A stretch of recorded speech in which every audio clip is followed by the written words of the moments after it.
everybody? Welcome back to the actuality. Welcome especially to the hole in the world. I'm a little bit verklempt over here. Guys, welcome to part 2, episode 1 of the hole in the world. Our Invisible Sun actual play. Invisible Sun being an RPG by Monty Cook Games. I am, as always, your humble GM, Zach, otherwise known as Great Zamino. And I am joined by 4 amazing cast members, which we're going to get started with. As always, let us know if you guys are hearing any problems with the audio. And I'll go ahead and let the cast take it away.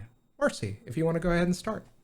Hey all, it's me. I'm still Marcy. You can still find me around the internet under the username Experimental Madness, except on Twitter, where I'm determined to remain the resident cryptid. But in theory, you can find me under the username Marciful if you're looking. I'm super stoked to be back for part 2 of The Hole in the World. It's been a long time being away from my girl, Gavriel, but I'm back. Let's see if I still have it memorized. She is the ardent, iconoclastic, apostate who hosts a choir. Well done. Still got it. All in one. Moving down the overlay, Bill, if you would like to give your introduction. Hey everybody, I'm Bill. You can find me on Discord. I'm at GhostBike. And I'm back once again to play Maurice, and I don't have this memorized, so I'm going to read it. The stalwart empath of the Order of Weavers who turns tales into reality. Nicely done. And that's that. Nicely narrated. Very well done. Moving across to the other side, Hopper, if you'd like to give your introduction. Hey, what's up, everybody? I am, and presumably will continue to be Hopper. I use they, them pronouns, and I can be found in, on, and around the interwebs as Fail Deadly. That is with a 3 instead of an E, so it looks like Fail Badly because I'm a bad person. I can also be found at the Legend Tree. And tonight I am playing Okras. Or am I not? I don't know anymore. I'm having a crisis of identity, but I think I'm playing Okras. So the iconoclastic ardent apostate who heralds endings. Excellent. And last but certainly not least, if you'd like to go ahead and give your introduction, Marissa. Hello, everyone. My name is Marissa, and I go by Critical Kitten here and there around the internet. And I am playing Kyrrie von Hollingsworth, the first assistant librarian of the Order of the Vamps. She is an aromatic stoic who understands the words, guardian of Zaleska's grimoire, curator of King Nine's library, rectress of reflections, and recently spit out of the war report. Excellent. And speaking of some circumstances that have happened recently, let me launch into our recap fairly soon. But before I do that, let me go ahead and put on some music.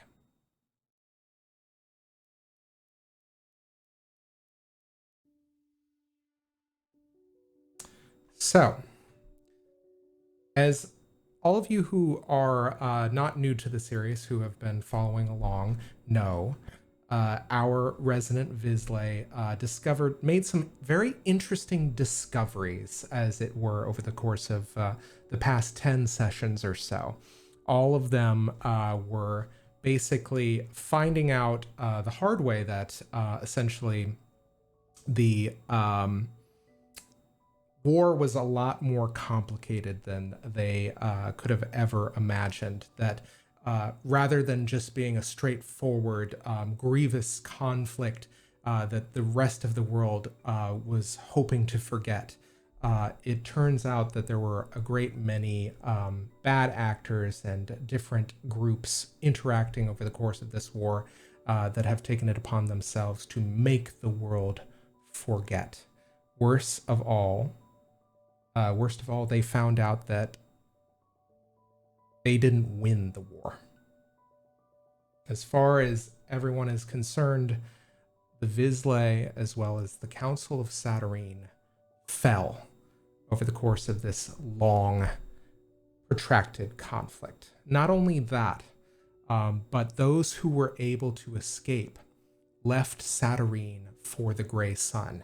No, due in no small part to the efforts of a small group of Vizsla known as Pathwalkers, of which one, and all of these kind of groups kind of aligned and joined forces, these Pathwalkers alongside the Cataract, a secretive group of operatives that were working in accordance with the needs of who they would soon discover were an organization of altruists known as the Knights of the Name.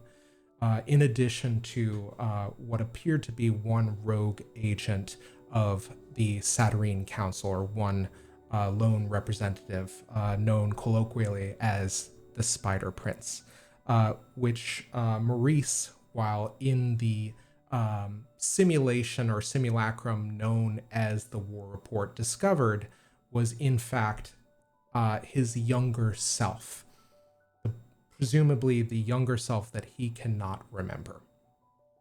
A great deal of revelations were made, namely that it was determined that the Knights of the Name were struggling against a clandestine, secretive organization known only as the Vespertine, that they were employing weapons known as hate cysts to take apart the resistance to what could no doubt be a Machiavellian scheme to subjugate the people of Satyrine. At least that's what it stands to reason could be at work here.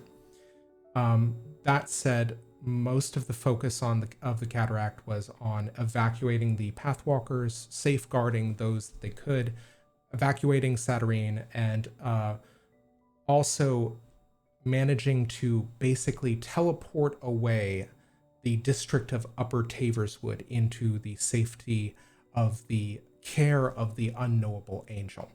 And if a lot of this sounds complicated, don't worry, it's okay. We had 10 episodes to work it all out. It makes complete sense to us, and we're happy to go ahead and give you as much time as you need to help you through it. There will be a quiz at the end of this, though, so... I mean, we did actually once have a test on stream, so when we say that, we might mean it. You know? Are we grading on a curve, or No, you should have been paying attention. Yeah. You did this to yourselves? I am, however, letting everybody pass fail. So. Will it be open book? Yes. We need the views. Come on. Dangerous proposition. I mean, we'll at least give you a phone of friends. So. There we go.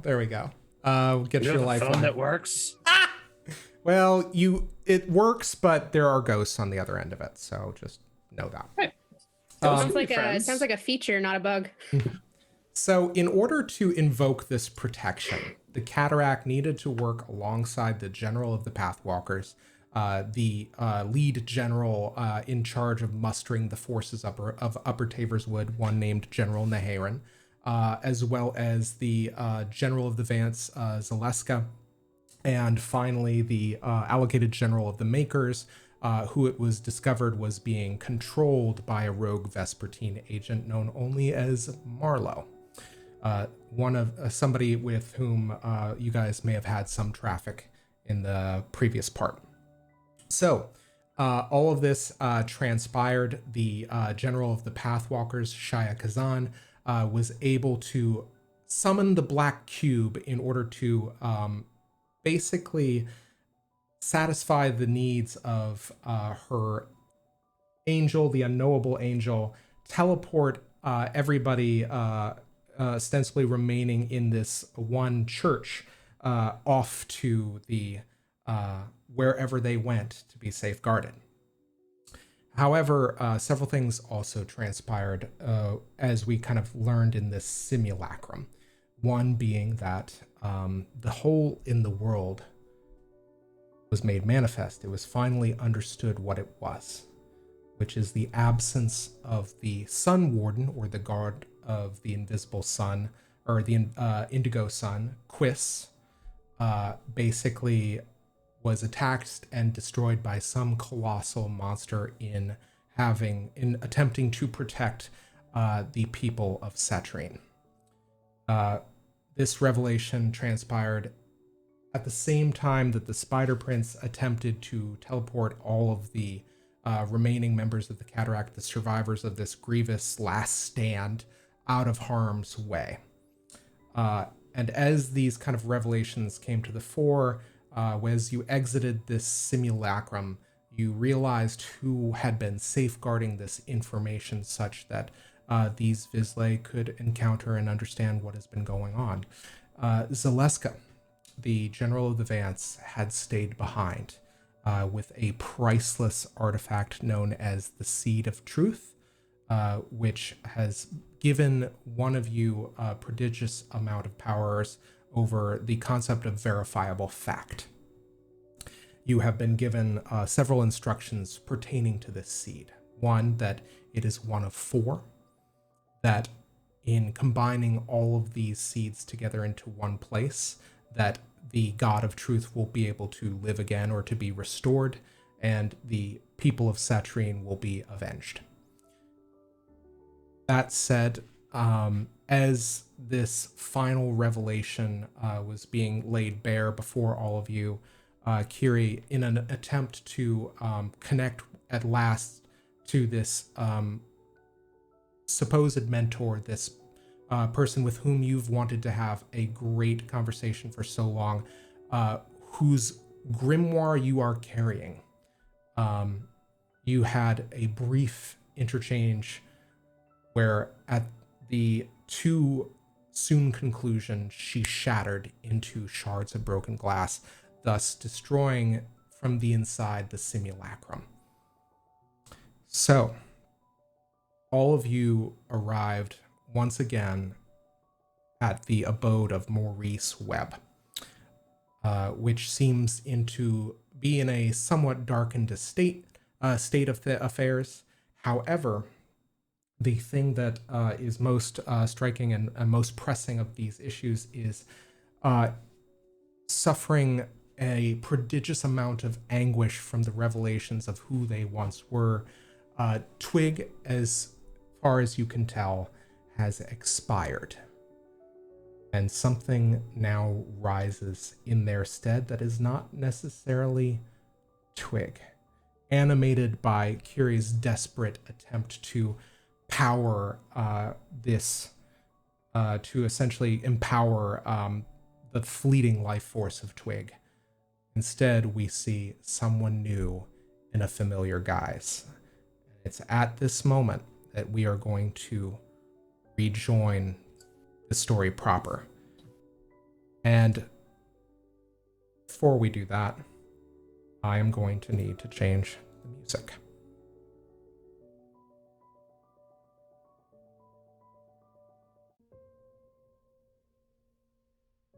So, time slows down as all of you watch this figure that all of you recognize from your time in the war report as bearing the countenance of Okras, this supposed Marshal Vizsla who heralded endings with devastating efficacy. And all of you, fractions of a second tick by as the camera kind of swirls around you in this room, apprehensive, trying to get your bearings after the expiration of this simulacrum. I am going to spotlight each one of you, and I would like each of you to tell me who we see and something formative about them. The moment that all of you came to Saturine, perhaps, or perhaps another formative moment from your backgrounds, so that we understand as we pick back up your stakes and what it took to get you to this place with these people. Gavriel, if you'd like to start. Yeah. Okay. So I'm just trying to think of the best way, to launch into this. I think in that slow down moment, you get a good look at Gav, who, when we last ended, was kneeling over the body of Twigg and had just sort of stumbled backwards upon realizing that Twigg is gone, and now Okras is clearly looking at her. You see a rather wiry framed young woman, about her early to mid 20s. For the most part, her features are very humanoid, up until you get to her hair, which is multicolored and clearly not comprised of actual hair, but of parrot feathers. Talking about blues and yellows and reds, and right now that's a little bit flared up with the anxiety of what is just happening and the revelation that she's just been having. Her eyes are heterochromatic. One is green and one is purple. And in her chest, if she had one, it is mostly now taken up by a swirling black void with a slow rotating halo that is actually, I'd say, speeding up if we weren't in that slowed down moment based on her heart rate. Wherever that heart is, I don't know where you store your heart in your rib cage when your chest is a void, but we don't have time for that. And I will add that as you kind of are standing over Twigg's body, now the body of Okras, a indigo light is winking, and barely as you kind of perceive it, as you stare down, you realize there is an indigo light winking as the halo rotates and spins at its center. Yes, there's probably some radiating light going up from the veins in her hand as well to meet it in the void, because that is where this one of the seeds of truth is currently residing, in her palm. Plot twist. Yeah. No explanation. That's where it is now. And I think for sort of, I like to imagine that they're in this microcosm of a second. It's like camera zooming in, like past like one of her eyes into an early thought. That is when she first awoke into the actuality itself, into the Reclamation Center, which I think was quite the ordeal. Yeah, she was disoriented and I think still clothed heavily in her old World War II Soviet sniper uniform, now replete with her new appearance and some of the missing pieces that she was not used to having. I think her initial entry point into that world is not great. I think it resulted in a lot of trauma. She probably, her first waking up, she trashed the room, I'm pretty sure, in a panic. I don't know if we're doing scenes or just descriptors. My question is. But she's definitely a security liability upon waking up and having got a hold of a mirror, I think is freaking out. Excellent. And I think that as you kind of have that moment of reflection and recollection, I think that immediately, I think the camera zooms past you to the owner of the domicile in which you guys have woken up. In this case, Maurice Webb. Could you describe, Maurice, who we see and kind of this pivotal moment that is probably at the back of your mind someplace that got you in part to where you are? You see an older man in his mid-50s with a big unkempt beard, and he's wearing a very striking suit woven out of reeds, and he doesn't wear it like he's used to wearing fine clothes. It doesn't quite fit right. And as we kind of zoom in past his eyes, you see the same eyes kind of from a zoom out perspective, and Dancing in the Moonlight by King Harvest is playing in the background, and you see he's reaching into a refrigerator in a New York apartment and grabbing a Chinese takeout carton and bringing it back to a table with a typewriter, and he's shoveling cold Chinese food into his mouth before he even sits down, sets the food down and begins typing furiously. And we kind of have a bit of a montage as he's smoking, and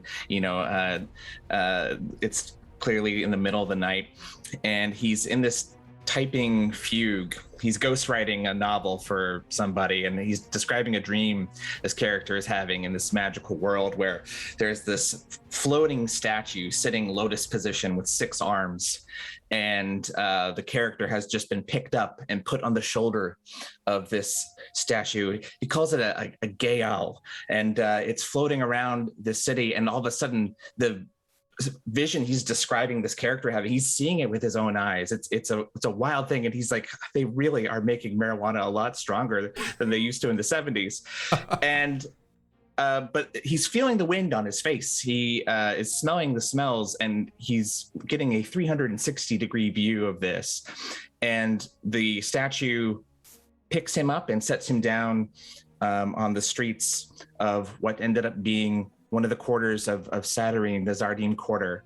And he sits there looking out into the water, these strange sights around him, and just kind of sits down and takes it all in. He's not upset. He's not scared. He's just curious. And I think even more curious is no one seems to pay attention to him at all. And he is wandering the city for several hours before he finally makes his way to the Hendasa. And that was how Maurice came back to the actuality. Excellent. We now alight on zooming back to the figure that is rising from the floor of this modest tenement building apartment. Okras, if you would like to describe for us who we see and a small pivotal moment. So the camera kind of pans in, does a neat little swivel. It's definitely gyroscopically balanced. It's really cool. And then zooms in on the face of this figure. And they seem to be in a immense amount of pain. Their face kind of contorted in a rictus, and like a little bit of a snarl as they're leveraging themselves up with one arm. This person, Okras, seems to have fiery red hair and this in a kind of like a really shitty mohawk, more of a faux hawk, really. And they're about 5'7", pretty slender, but like very muscled. Like there's not a lot of fat there. It's they're a little too skinny, if anything. And they're wearing a black leather coat with voluminous pockets and red lining, and a pair of many times stitched pants,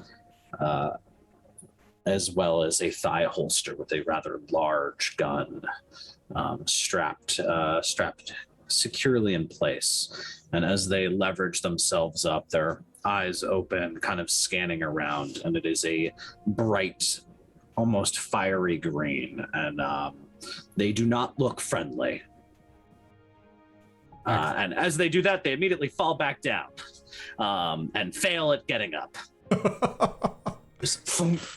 Excellent. Can I call a move here? I think at this moment, Duncan wanders over to Okras, having just fallen down, and starts licking his face. Their face, but yeah. Their face.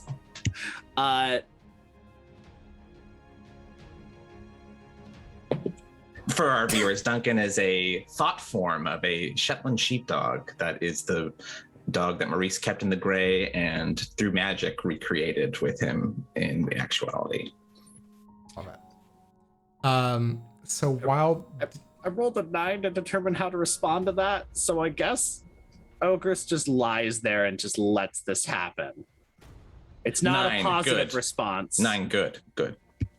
It's not a positive response, but it's not a I'm going to disintegrate your dog response. We found the weakness, everybody. Finally, Yes, all dogs. All dogs are good dogs. circling back around to the other side of this figure who has just fallen over, is being very adorably attacked by this thought form dog. Kyrrie, if you'd like to tell us who we see and a moment from your previous life, perhaps.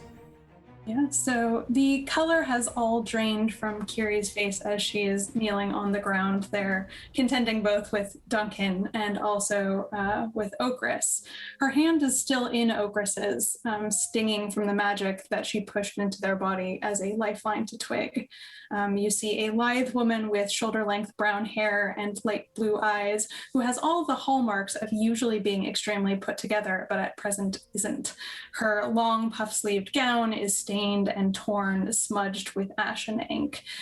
She carries a large ancient grimoire with several stones set into the cover, but several empty spaces as well, holstered on her hip. And she also has a charm bracelet dangling from her right wrist. As she brings her hand up to eye level, she looks down at that bracelet, which is one that belongs to King 9. Scars skate across the back of her hands, and her nails are broken and stubby. And she blinks, and all of a sudden, it's like they are manicured and lacquered in a vibrant red, her skin soft and unmarred. The year is 1937. The air is warm with the hum of traffic and conversations carrying up over the gables of London at the end of summer and on the cusp of autumn. 10 Belgrave Square is no exception, with its white stucco front columnade, a 5-story mansion in the heart of London's Belgravia that was once home to William Cavendish, 7th Duke of Devonshire. The door opens and a woman dressed in a long pink gown with crimson velvet ribbon detailing the front exits, giggling with a cocktail in one hand and a smartly dressed man in a vest and a cravat on the other, his matching dinner jacket slung over his arm as he tries to hail them a taxi. The camera pushes past them and goes into the house, following up, ascending the grand mahogany staircase to a large parlor room where there is a very intricate chandelier. On the interior, the ceiling is adorned in this sort of scroll work, this almost gilded scroll work that's patterned in these very Art Deco designs, lots of diamond shapes. Very intricate and ornate, and mirrors. There are mirrors all over the wall of this parlor room, high ceilings, long, tall windows that let in a lot of light. And some of these windows, one of them that masquerades as a window, is actually a door that opens out onto the balcony. And so the camera pushes forward, and we see Kyrrie out on the balcony overlooking the city, a drink of champagne in one hand, accompanied by someone else. And I think that time slows even further down in this moment as the very right gentleman, but also, could you describe for me the gentleman that is accompanying you on this pack with me? Yes, he is very tall, very slim. He has similarly well dressed as the man we saw exiting 10 Belgrave Square. He's got a very starched white cravat, a very tight black vest, and an overcoat, a long overcoat that hangs probably to about his knees on the back, almost as though he looks a little out of his time. The clothing he's wearing is a little Edwardian, but this is not abnormal. A lot of men did wear similar clothes or kept clothes from earlier times and brought them into new eras. And so, he would not look unfashionable in this, just maybe a little out of place against the new fashion.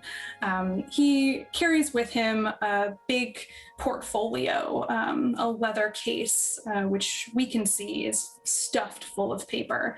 But yeah, he has kind of lightish brown hair, almost blonde in places, and very piercing bottle green eyes. And Professor Nathaniel Ashgate looks at you, and I think that I think there's a moment where you kind of feel his eyes study you with the practiced views of anyone perhaps kind of almost like that of an architect or an engineer, and then slowly but surely, Miss von Hollingsworth. Oh, I'm sorry. I don't know your name. You know mine. This is so very embarrassing.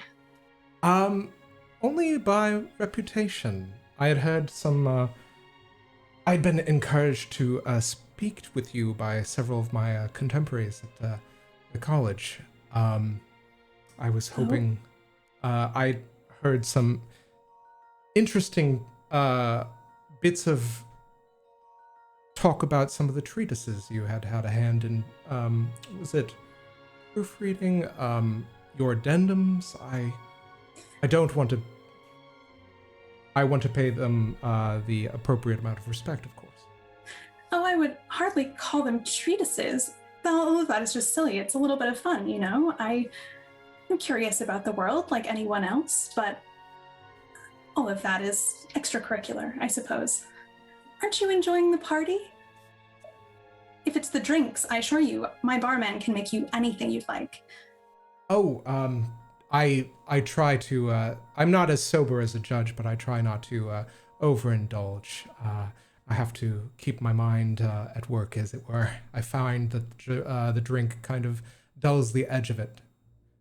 That's very fair, but you still haven't answered my question. Why aren't you in there? Have you ever had the feeling of a moment passing you by? Perhaps, Often.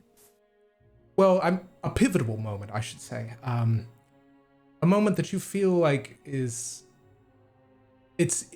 too important to pass without some measure of recognizance. Why, this is quite a philosophical question for a party on a late summer evening. I suppose I haven't taken much time to think about it, but, well, you see, as a socialite, all of my evenings blend one into the next. So I don't know that I've ever experienced what you say about a pivotal moment passing you by, but certainly I do sometimes wonder, if life is passing too quickly, each day too much like the next. I feel that might be universal regardless of where you are. I find myself, my nights too busy, too short. I find the work I do is fairly, it goes by too quickly. I think in this we are in accord. Yes, I would say so. You said your name was? Ashgate. Professor, Ashgate. Please call me Nathaniel. Nathaniel, then. It's a pleasure to make your acquaintance. I must say, I've not used to these kinds of questions. I have wondered, though, about the world, about the universe. I've always tried to read many books, but often the ones that I can get my hands on, well, they're a little above my level. I find they're full of vocabulary I don't understand. Oh, but you're a professor. Yes. Perhaps you could help. Yes, absolutely. Exactly. Yes, I find that really there's of course some measure of acclimation towards university life and academic life, but once you have the proper means of tutelage, of resources available to you through academic means, that it all kind of follows one after the other rather easily. Oh, academic life. Well, that isn't anything to do with me. I'm afraid socialites don't really have that. We don't really aspire to anything to do with a university. But if you're offering to teach, I can say I'd love to learn some more anecdotes to tell at parties. Certainly. You speak of anecdotes. Well, we can be a little fun too. And he pulls from this portfolio a drawing of what looks to be a body, kind of like the silhouette of a figure, spinning in rotational movement, and several wires kind of attached to it, to what looks to be a kind of strange cylindrical device. And he says, well, my advisor, as it were, once joked that he said that if Newton had any idea of my theories, he would be clearly spinning in his grave. So I propose that if that is the case, then he would make a marvelous source of energy. So, and then he just kind of, it's a silly joke, but we do have fun, I promise. Perhaps I could tell you more over... Newton's the one with the apple, right? Yeah, yes, absolutely. Gravitonic motion. Oh, I do remember someone Papa talked about, I think, teaching physics. Physics are always so interesting, right? And I think she has in her hand like a, just an object, like a long hairpin. And I think she just lets it fall to the ground and watches it. Funny. The rules of the universe really always seem to hold true the same, no matter where you are. Well, if you speak of Newton, I must admit I'm intrigued. As well as that contraption, it looks fantastic. Well, it looks almost otherworldly. What does it do? It's rather, and he sees where one of the pages in his portfolio has been pulled out, and where you have kind of your eye falls. Actually, it's a fascinating bit of business. If maybe we could talk out here, inside, over a beverage, whichever makes the most sense. Kyrrie laughs. She kicks off her heels, and her hair is being tousled by the wind. Let's stay out here if you don't mind. It's such a nice evening, and well, in there is getting a little bit crowded for my tastes. But I would love to hear more about what you have to say. And I think you see a very girlish curiosity light up Kyrrie's eyes, and she laughs, the sound very bell-like and carrying for miles over the rooftops of London. Excellent. And as that moment kind of alights on your face, the time passes as it segues back into the actuality, where your countenance is making a very different expression. And once again, we kind of return to, I believe, Gavriel and Maurice kind of standing aside as this form is now being accosted by a fine, thought-formed dog. What is kind of, I think both of you share a moment where you make eye contact and you realize that this is not the friend that you have made, that you have saved and striven to save for so long. As your gazes meet, what moment plays across them, across this shared understanding?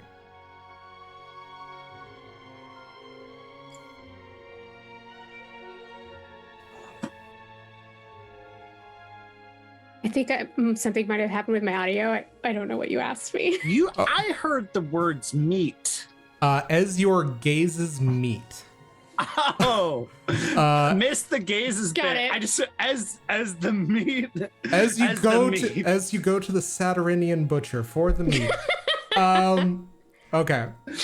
As your gazes meet, as you guys realize that the person that you have striven to save for so long is no longer with you, what moment do you exchange across what is, the space of a room, but might as well be a just uncrossable gulf in your experience?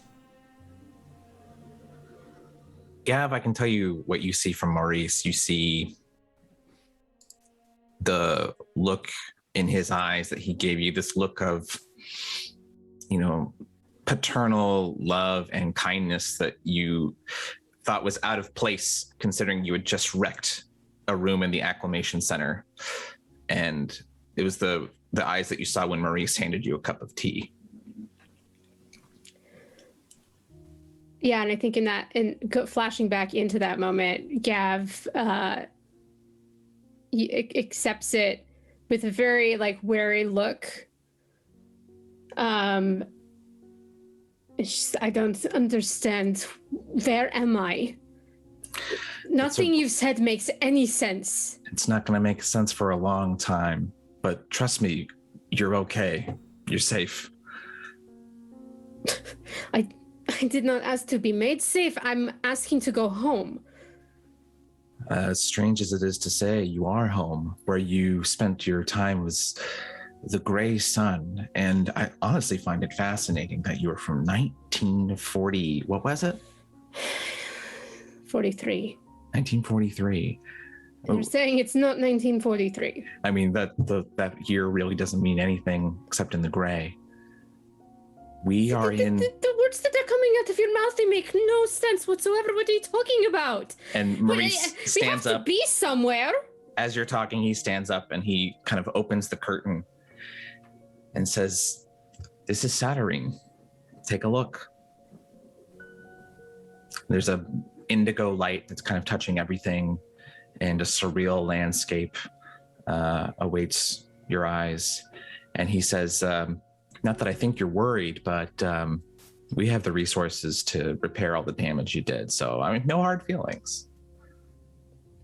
She's just, I think, as you're saying that, there's just she's holding this mug of tea, staring at sure, some buildings are floating a little bit, and there's rail cars and definitely cars that have this out of time place where they're from I feel like the design is heavily diesel steampunk, if not a little bit like a retro future 80s look.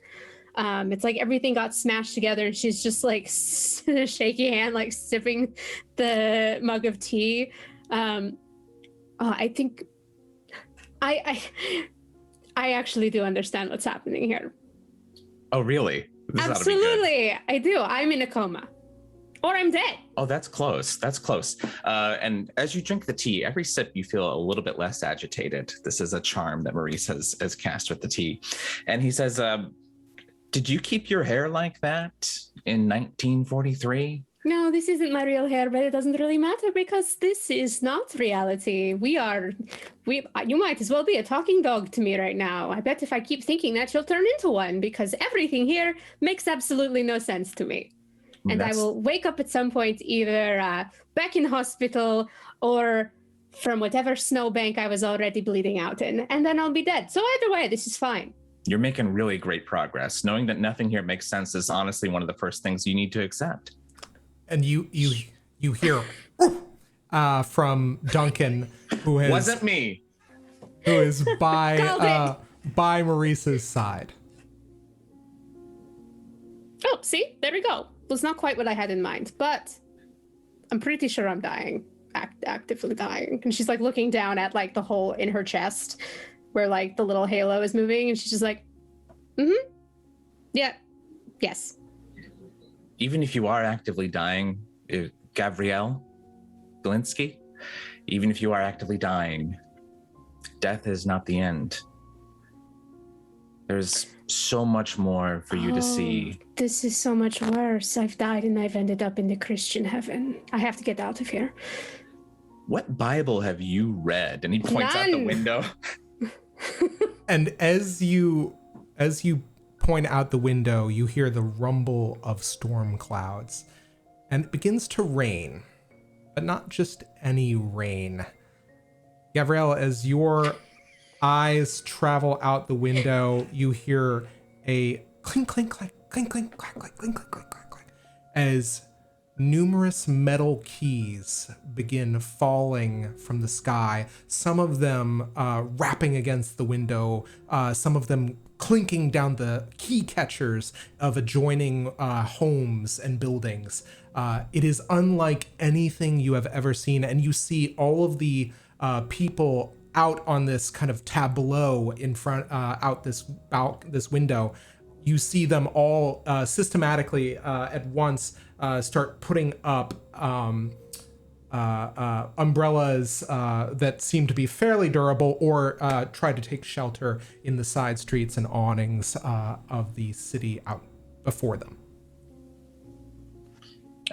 Maurice kind of steps up behind you over your shoulder and says, this is the book of Steve, chapter 6, and lo, it was raining keys, as the Lord saith. Okay, Maurice, was it? That was a joke on my behalf. I'm not. I've never read the Bible, and I don't really intend to. Where I'm from, that's not really something that we would be doing. But you did think it was funny. I did think it was a little funny, but I would think most things are funny. Like the keys falling down is a pretty nice touch. I have no idea why I'm dreaming about keys falling down. Well, since you're dreaming, why don't you tell me what you know is real? Do you have a family? A lover? Why don't you tell me just a little bit about you? That's an interesting question for me to be asking myself, but obviously, nothing to hide from yourself, right? I'm not from here. If that's what you're wondering, I'm pretty sure that I was a good 20, 40 or so. Well, hours out of my last camp, out of Moscow. This is certainly not Moscow. That was where you were stationed, or where you grew up? No, this is not where I grew up, but, that is not as important as what I was doing. And, well, clearly I'm not there anymore, so... The last thing that I remember was getting shot. And now I'm here, so you might understand why I think that, this is some sort of fever dream that I'm having. I've talked to many people out of a very similar fever dream. There are things that I know to be true, that this is where you're from, and, well, I can't promise, but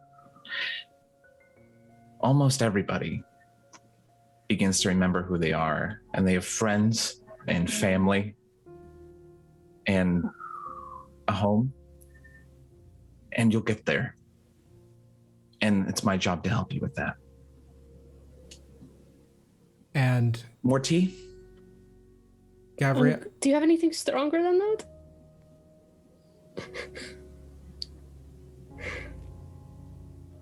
And Gavriel, as you pose this question to Maurice, a soft but otherworldly voice rings in your mind.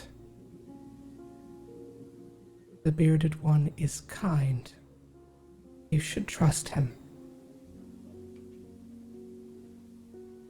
And yeah. I just think that Gav registers the voice and doesn't say a word that she's hearing voices, because this is already one of the weirdest dreams she's ever had. And as you sip this tea, draining the cup, awaiting whatever stiffer drink Maurice will deign to offer, that moment fades to black as you find yourself back in the middle of this tenement. Finally, we alight our gaze upon this very kind of intimidating figure on the ground, now being licked by Duncan, while you hear a subtle growling at the back of your ears, your earshot. and it looks like there is an identical dog. One looking very similar, but its fur and its countenance seems to be very monochromatic and grayed, that has kind of strode into the room and begun growling. And as this creature growls at you, Okras, what moment do we flash on? I think we see a series of moments, each of them fragmented and slightly broken, like a slide that's been degraded over time, or a picture that's been exposed to a little bit too much radiation, with spots and fragments, damage to it. And you see a series of very surreal images. And just first, a landscape comes into view. And you kind of see the side profile of this person that's on the ground as they're looking at what appears to be fires that stretch to the horizon. As whatever they're looking at pretty calmly just seems to be burning. And then that memory kind of snaps to an end.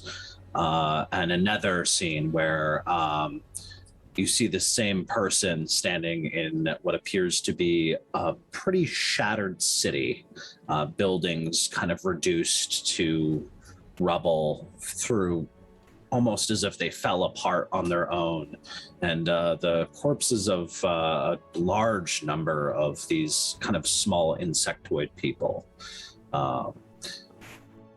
And there's a strange, kind of some strange plants already growing up and seeming to consume this entire landscape. And then we cut to another and another and another, and it just like in just rapid fire, hundreds, maybe thousands of blinks of just scenes of kind of destruction. And the one really noticeable thing is that through all of this is that there is a look of grim resignation on this face, and never, very rarely, a sense of anything other than obligation. Now, I have to ask for clarification. Is the face that we see the same one of the figure on the floor?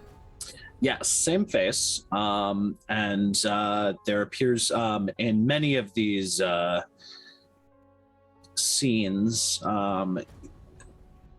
earlier on, the first ones, there's just the full face in different profiles. Later on, towards the end, you start to see masks, scarves, anything to be used to cover the face. And then eventually we get to the very last one, which is just this figure sitting on top of a mountain surrounded by a sea of purple clouds that seem to be roiling and swarming around. What's a hot? And this figure just kind of is just sitting there, kind of looking around, and you see them shoot themselves in the head. Okay. And that's the very last scene. All right. And I think having seen that, I think that moment it is colored by these snatches and fragments of memories and voices. And one of which, very familiar voice with which you might have heard, that you hear is, you have heard some kind of manner of it, some expression of the similar sentiment to many. other kind of unknown blank faces as you return from each of these horrific calamities. I trust this work was done to your satisfaction. That is the first thing you recall hearing. The second thing that you hear is the voice of an effeminate voice, light in tone. You hear it say, "But without hope, what do we have?" And the final thing that you hear is a voice a little bit more baritone, a little bit more matter of fact, and very kind of even. And it says, "I see this partnership working out very well for all of us." And it's these snatches that you hear ringing in your ears as you hear the growling. What do you do?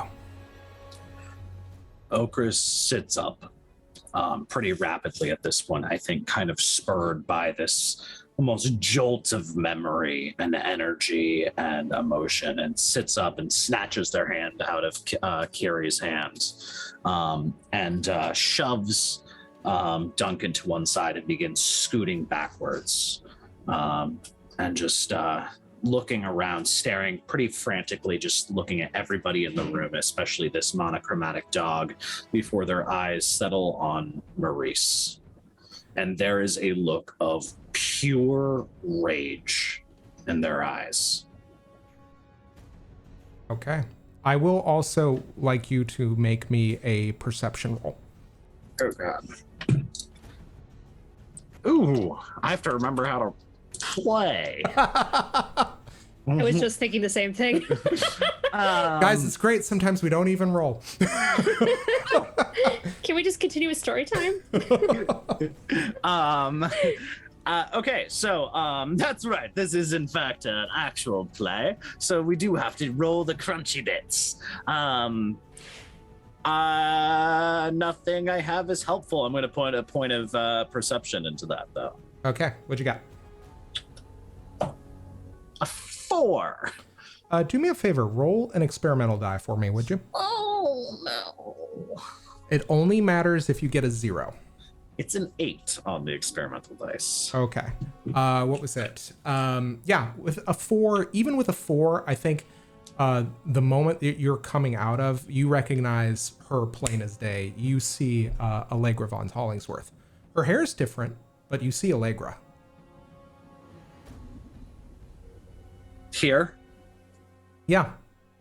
She literally was one of the faces you just scanned past.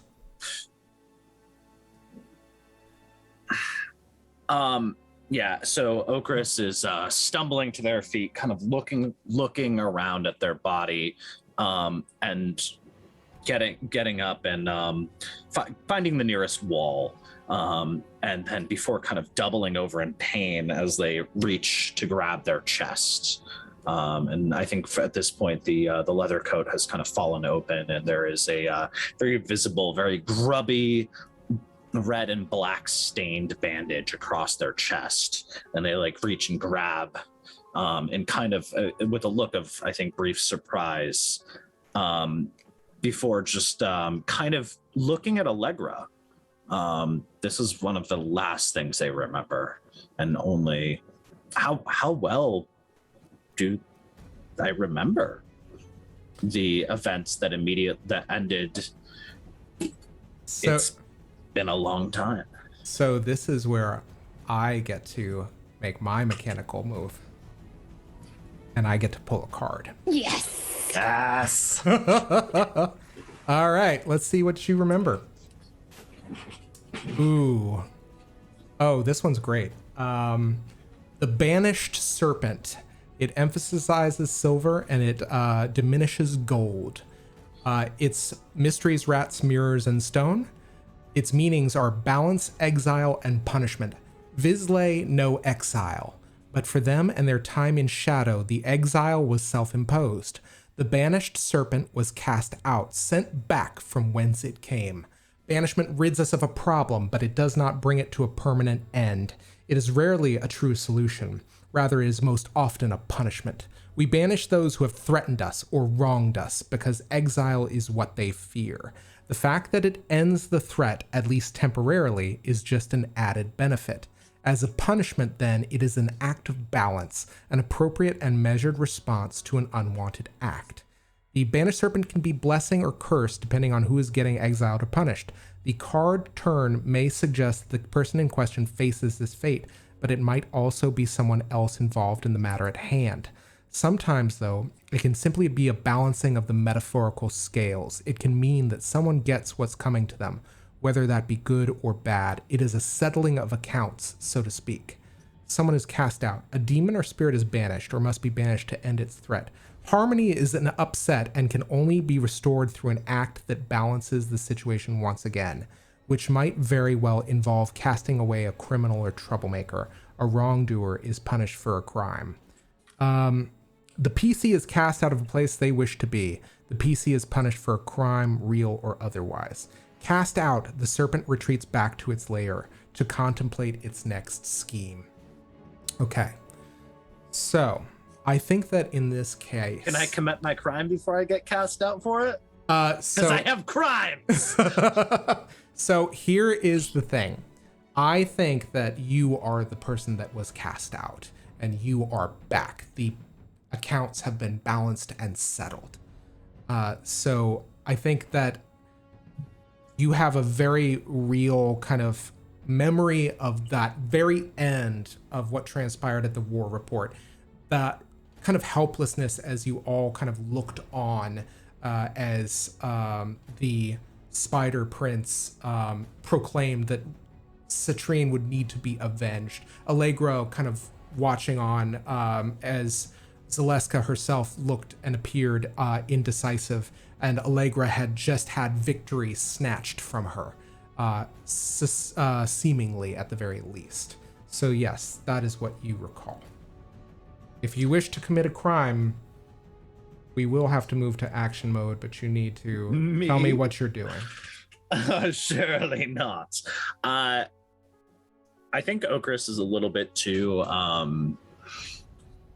just coming to their senses. This is a lot. They're overwhelmed. But the fact that Allegra here is words. Allegra is here means that there is at least one familiar face, and there's a weird sense of knowing everybody else here, and there's definitely another familiar face in this room. Maurice is in the room, correct? Mm-hmm. Well, I will tell you this. If you would like, you can make me another perception roll to see just what you can kind of surmise. Oh, do another Bene. That's aggressively cocked on top of 4 other dice. Okay. Which I'm going to just re-roll. Okay. A 5. Okay. So while I'm going to say that this takes a beat for you to kind of get your bearings and take a look. What is everybody else doing? Maurice looks at it and says, "Where'd that other dog come from?" I think just point of fact, this dog. You would have encountered this dog when you arrived back. I think towards the end of the episode. But still, the question is very valid. I think Kyrrie, in the spirit of the Banished Serpent card, because that was Kyrrie's family, Kyrrie is regarding Okras like she would be watching a caged animal pacing. And I think she, especially since Okras is like looking at her, she like notices this attention and then kind of growls at them. You stay back. And not only that, but I will say last but not least, Gavriel, what do you do? Gav, I think, is still sort of on her hands and knees, like she's bracing herself, like sort of as if she had like fallen slightly backwards. She's slowly getting to her feet, and is looking at Okras. It's a very weird deja vu look that I think that's on Gab's face, because this is somebody that she shouldn't know, and technically she doesn't, but she now has a whole bunch of memories that don't belong to her in her head, and she isn't quite sure how to parse this out. She doesn't. Let's just say that you don't send in Gav to de-escalate a situation, so she's just sort of watching, I think, Okras's line of sight, is almost trying to play the room here, gauge what they might try to do next. She's got sort of like one appeasing hand up, but she hasn't said anything yet. Okay. And Maurice still looking at the dog. Are you also Duncan? And like looks back and forth and says, "You're really upsetting Okras, okay?" As you say this, Maurice, the dog growl immediately stops, and I think the light finally kind of pierces the window of this tenement, and as the light shines past the watchdog, its shadow is so much larger than it would be, even compared to Duncan, another dog. It's larger and it's different in parts, but it has stopped growling. Meanwhile, Okras, Allegra has barked at you, or not barked, but kind of venomously kind of said at you, "Stay back." What do you do? Oh, as the result, Kyrrie did or Allegra did? Allegra did. Allegra. Who is To definitely, you. yes, to me. Mm-hmm. Oh, God, I hate it. One other note I will say. Is this what it's like to play with me? I will say as a result of that perception roll you rolled, whoever this figure is, there's some glints of the spider prints that you've seen before. Just considerably older, but the countenance is the same. Also, they have a tentacle for a hand with Gross, 5 but fine. mini tentacles.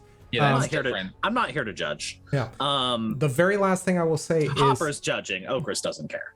the last thing, Okras, that you recognize is there's just something about the woman with the parrot hair.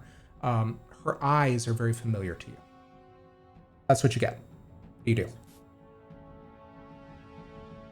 Well, Allegra just told me to stay back, which means that she sided with the spider prince, which means that Okras is going to make a play for the spider prince. Okay. And yeah, so definitely action mode. All right. I know I don't have any sorcery. Do I have any physicality? I will say you have your full physicality pool. Yes. I've come here to do crimes and do magic, and I'm all out of magic. At which point, I need to change the music again. Well, I'm also about to probably use an ability. So.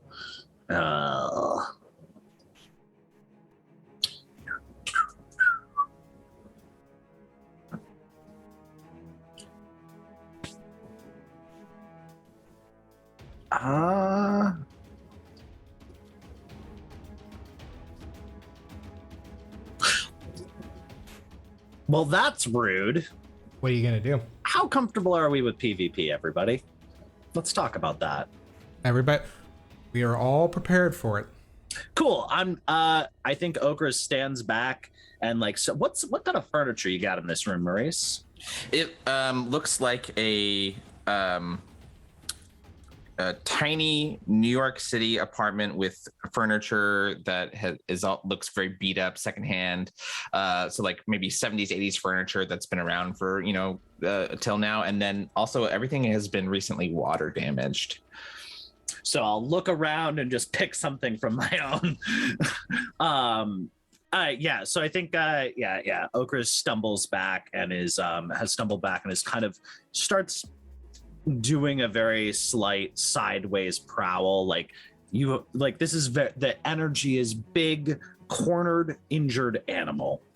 And the only person that could have been perceived as an ally immediately has separated themselves from being an ally.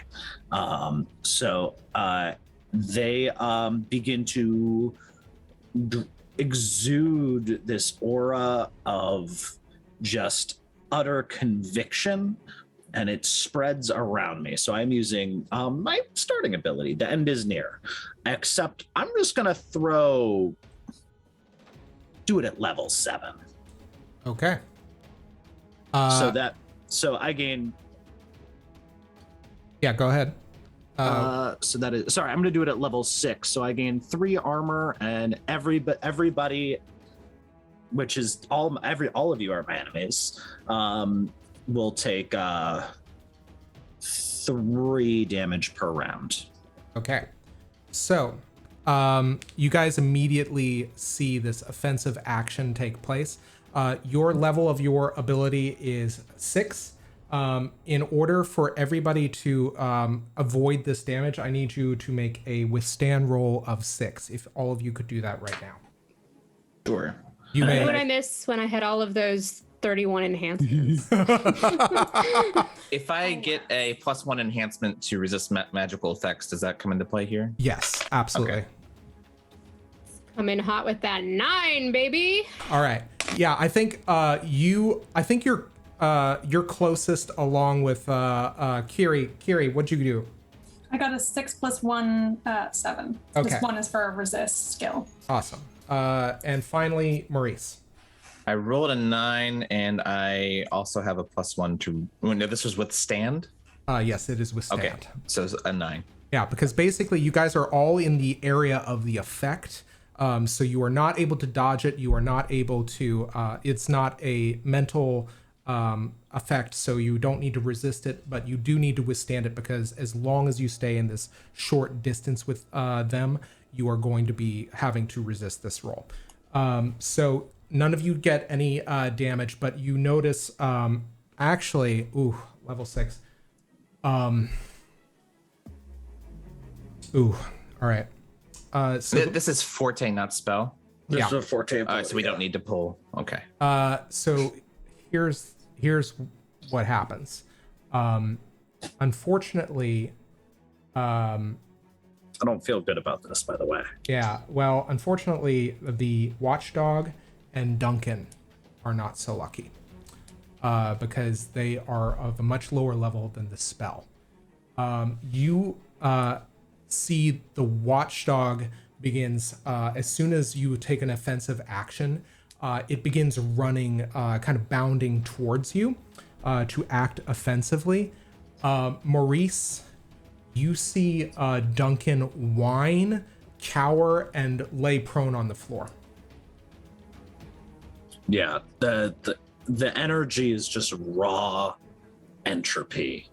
It's just the undoing of things that's just radiating out from Okras, and you see them stand a little bit straighter as blood continues to pump through this mostly a line in the center of this bandage, and they are going to move towards Maurice. All right. So what we're going to do is we're going to move in order of who is closest to you. So that is going to be first person is going to be Gav, followed by Kyrrie, followed by Maurice. So Gav, you're up. Yeah, I think based on the last thing that Gav was sort of watching was waiting to see what they were going to do. I think the minute she feels this effect ripple through the room, the instinct, kind of just pure fighting instinct, sort of kicks in. And I think she takes 2 steps towards you. Like, it almost looks like she's about to go into a run if there was more distance between us. And in that tiny span of time it took for those 2 steps, you have a 7-foot-tall Arabast now coming down at you with like one feathered clawed hand, like reaching to pin you into the wall. Yeah. Like it's clear like she's not trying to like harm you here, but she is trying to restrain you. All right. Your actions are going to be opposed. I will say, what is the level of your attack? Gavriel, do you have that handy? I do. It is a level 3. Okay. I love my iPad. It makes my life so much easier. I just know things now. So I will say this, you're using your hands. So I'm going to say kind of like a light hand attack is going to be probably 2 in level. We're going to add the level of your spells. So it's a 5. In order to resist being pinned, I need you to make me a dodge roll. Okay. Okras. I'm gonna apply Sortilege to that. Okay, so roll 2 dice. That is, that's real bad. That's a 0 and a 4, with the 4 being the Sortilege dice. You are pinned, my Gotcha! friend. Not today! Damn it. You are pinned as this massive creature that looks very similar to the ones that you were tasked with fighting during the war, pins you against the wall and seems to just hold you there. Kyrrie, you're up. Right, so Kyrrie does not have enough composure to strategize right now, let alone attack anyone. But like fancy and magic is like breathing, and so I'm going to interpret this as Kyrrie casting magic without meaning to, because of her emotional state, and you'll see why in the spell text. She is going to use an Alpha Vance spell called Maleficence, level 3 plus 1 die. I unleashed channeled anger in the form of an energy projectile that strikes a target within long range. My Maleficence is unique to me, and I determine what form the energy takes when I first cast the spell. The target suffers physical damage equal to the spell's level, plus an additional effect based on the energy type. And so we've established in part 1 that the Kyrrie's Maleficence looks like it's raw emotion, because she doesn't really cope well with emotion or like understand how to use it, and so at certain times it just comes out of her as like raw magic, and so I think that's what's going to happen here. The effect, by the way, that goes with raw emotion is losing your next turn. Okay, cool. All right, so go ahead and roll your attack. Okras, you're going to need to make I believe this is going to be a resist roll. Yes, because it is a mental effect. Okay, that is, I do have a point in that. Okay. And I am going to use another point of Sortilege. Okay. I got very little to work with, guys. Oh, no. Okay, so that's a 6 and a 1. Okay, so you one's on the Sortilege. Okay, so you haven't added any additional bene to that, right? No, it's a 7 total. Okay, so Kyrrie, you need to roll a 4 or above on either of those dice. Sure. Let's do it. That's a 6 and a 0. Okay. Excellent. So you cast a spell, so I need to turn a card. 2 cards. The thing that I did is I have a Manus spell. Yeah, actually, okay. So this is apropos. Wait, no, never mind. The Hidden Moon. I thought it was the Tower for a second. New beginnings, insight, intuition, foresight, looking ahead, potential danger. We talk about the sun, but the moon has as much influence over our lives. It just does more subtly and quietly. The moon is stealthy. It comes at night. It hides amid the treetops and behind tall buildings. Its light is soft and dim. The moon hides so that it can peer ahead unnoticed and catch a glimpse of even those things it should not see.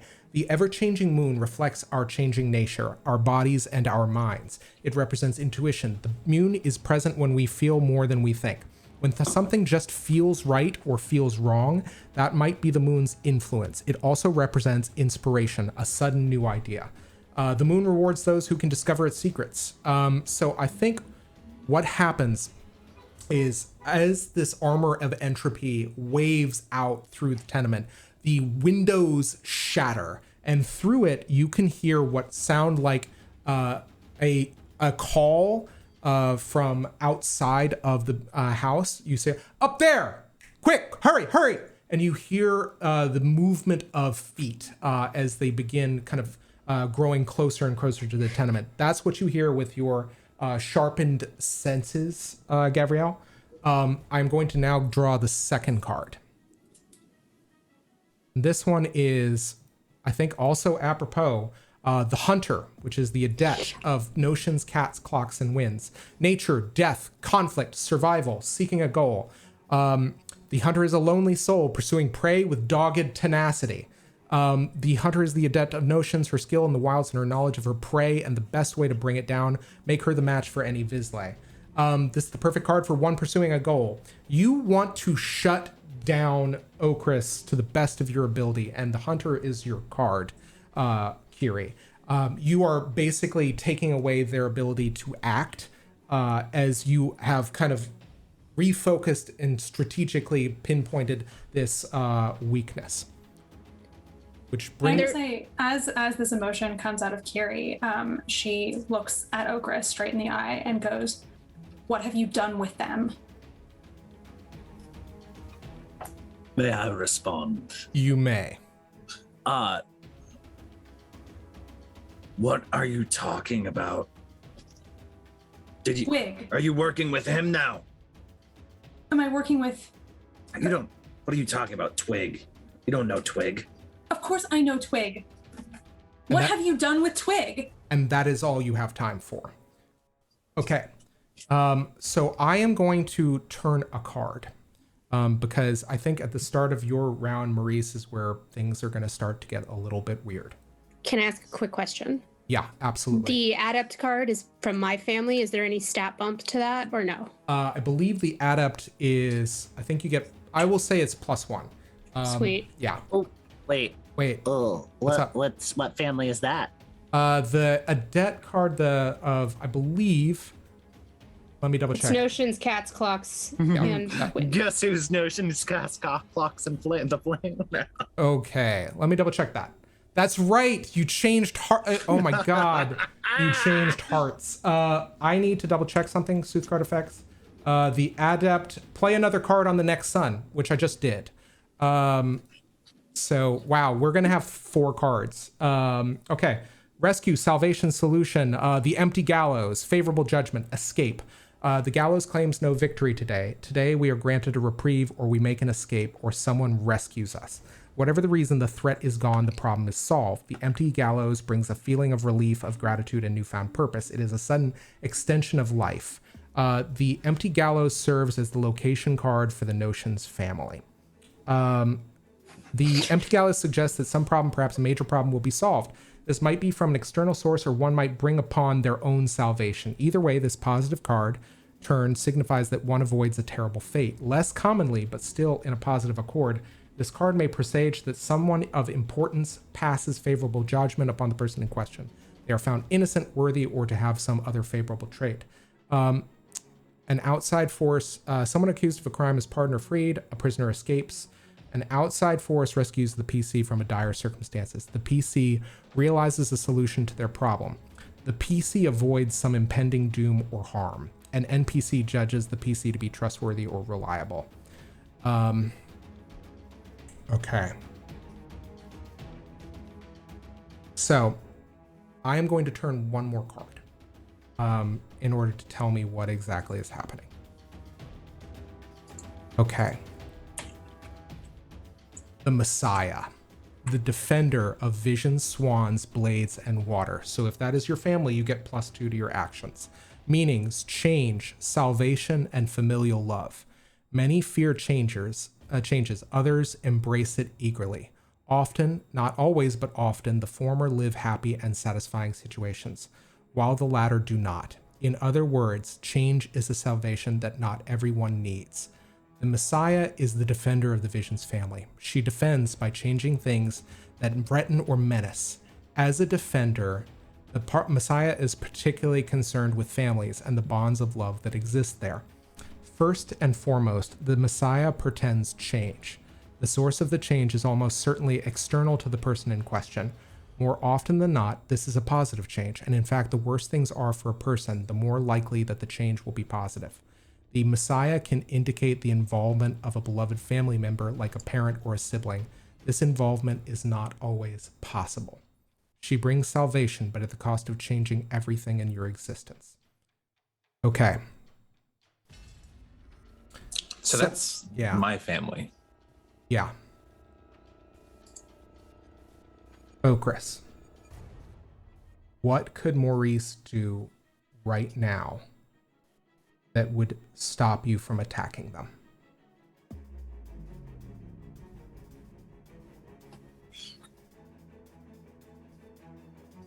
Sorry, I gotta say it. Perish. It was inside me. I don't know. Honestly, that's a. So I'm gonna say this: if that is the only thing that could happen,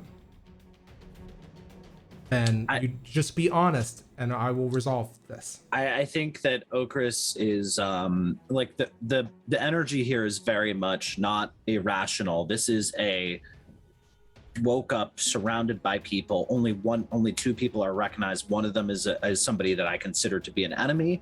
The other person could have been a friend, but has expressed that they are not. And I just had somebody who looked vaguely familiar turn into an Erebus and pin me to a wall. So I think that at this point, Okras is more invested in getting away. But also, like, they're not especially concerned. They're also pretty much willing to just walk through walls in order to get to the spider prints. So, okay. So in this case, this is what I'm going to tell you happens. Maurice, I need to change the music real quick. Maurice, Duncan is at your feet, whining and whimpering. What are you feeling right now? Oddly enough, Maurice, in that particular moment, looking at Duncan, is really confronting the idea that this is a thought form. This is a security blanket, and he's feeling emotion for it. And then he's back to worrying about the things at hand, the people in this room. As you are looking down at Duncan, you see a hand caressing him. And as you follow the hand up, you make eye contact with your younger self, the Spider Prince, as you realize whatever is happening within inside you. Emotionally, you are making this connection. And I think that there is this moment where you connect with him, and there is a soft smile, as I think, unless it is being liberal, you suffer the damage that Duncan would suffer. And the next thing that I would like you to do, on your next action, you may act as though you are a weaver of a higher level. You may weave together an additional aggregate, and the max amount of sorcery you may spend is 13. Okay. Do I can pick any aggregate? I will say this: you may not choose an offensive action. Sure. This is the Messiah card. It's through love and familial bonding. Maurice,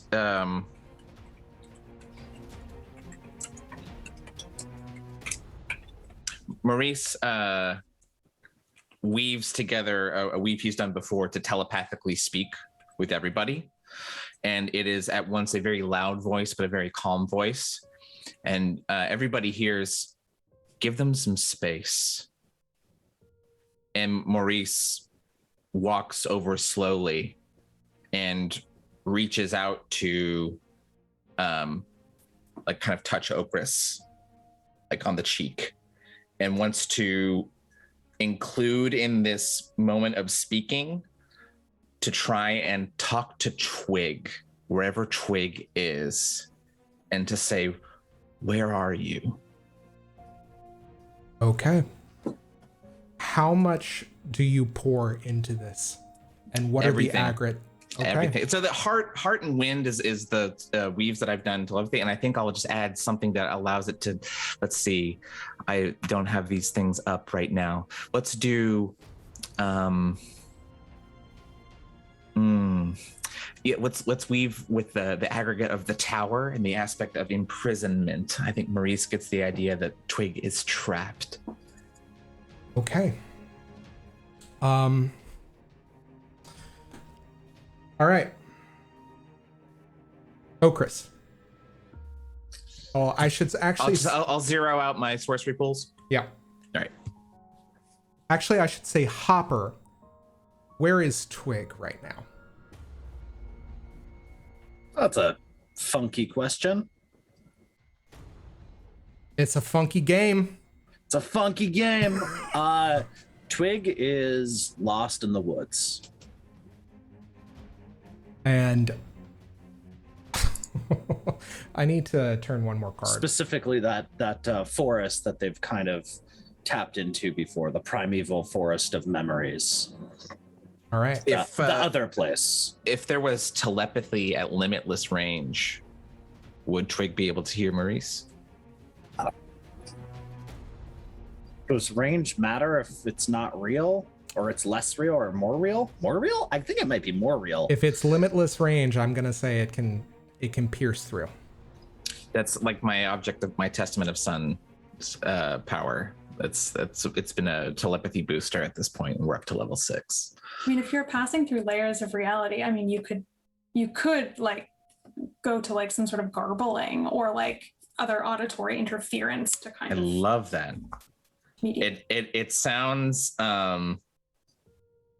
I think if Twigg hears it at all, it comes with the feedback that you would hear from a really shitty amp at a too loud show. I think I have something for this. Hold on. Twigg, you hear somewhere in the midst of this forest. What do you say, Maurice? Where are you? Where are you? Where are you? Twigg. And I think that there's this moment where Okras, Hold on. Switch hats real fast. something wakes up. And Twigg, I think, wherever they are in the dark forest, they feel a hand on their shoulder. And I need you to make a level 13 resist roll, Okras. This is completely separate from the effect that you just suffered, which you would not have been able to roll to resist. Because I don't think I physically can do that. I don't add dice together, right? No. Yeah. I don't. I only have 1 point in resist, and I am down to 4 points of physicality, no sorcery, 2 points of sortilege. I don't think there's anything I can do to successfully make that resist roll. Okay. God damn it, that's not great. Okay. So I'm going to GM shift, where basically Maurice, you receive a point of despair as you feel very distinctly that the message gets through, and then you're waiting for Twigg to emerge or Okras to respond somehow, and then Okras, you freeze in place. Every muscle in your body locks, and you no longer are you doesn't seem like you are breathing or you are able to blink. And behind all of you, you hear the voice of Ashwin Kyrrie say, "I need all of you to come with me now." And that is where we're going to take our 10-minute break. Maurice, as you turn to to hear the voice of your friend in surprise, you see that Ashwin is clad in the gray trench coat monochromatic ensemble that is typical of Grey Reapers while they are in the field. On either side of Ashwin are additional Grey Reapers, as well as what looks like a small anteater-like animal that is being led on a leash by one of the other Grey Reapers. In addition, the thing that strikes you immediately is that where before you had seen this kind of almost crystalline growth over a patch of Ashwin's face and arm, that growth, now their entire body is practically crystalline. Their eyes almost kind of glazed over with that moonstone pearlescent color, as whatever transformation they were undergoing following your rendezvous with them in the Lunarian Opera House and your salvation of them has seemingly progressed. Not only that, but all three of these Grey Reapers are carrying what look to be large gun-like implements with large conical barrels that kind of sweep up and out like the kind of rim of a tuba. They remind you of very large, old, antiquated guns that you remember seeing in the Grey Sun or in the Museum of the Lie. Sir, are you pointing a blunderbuss at me?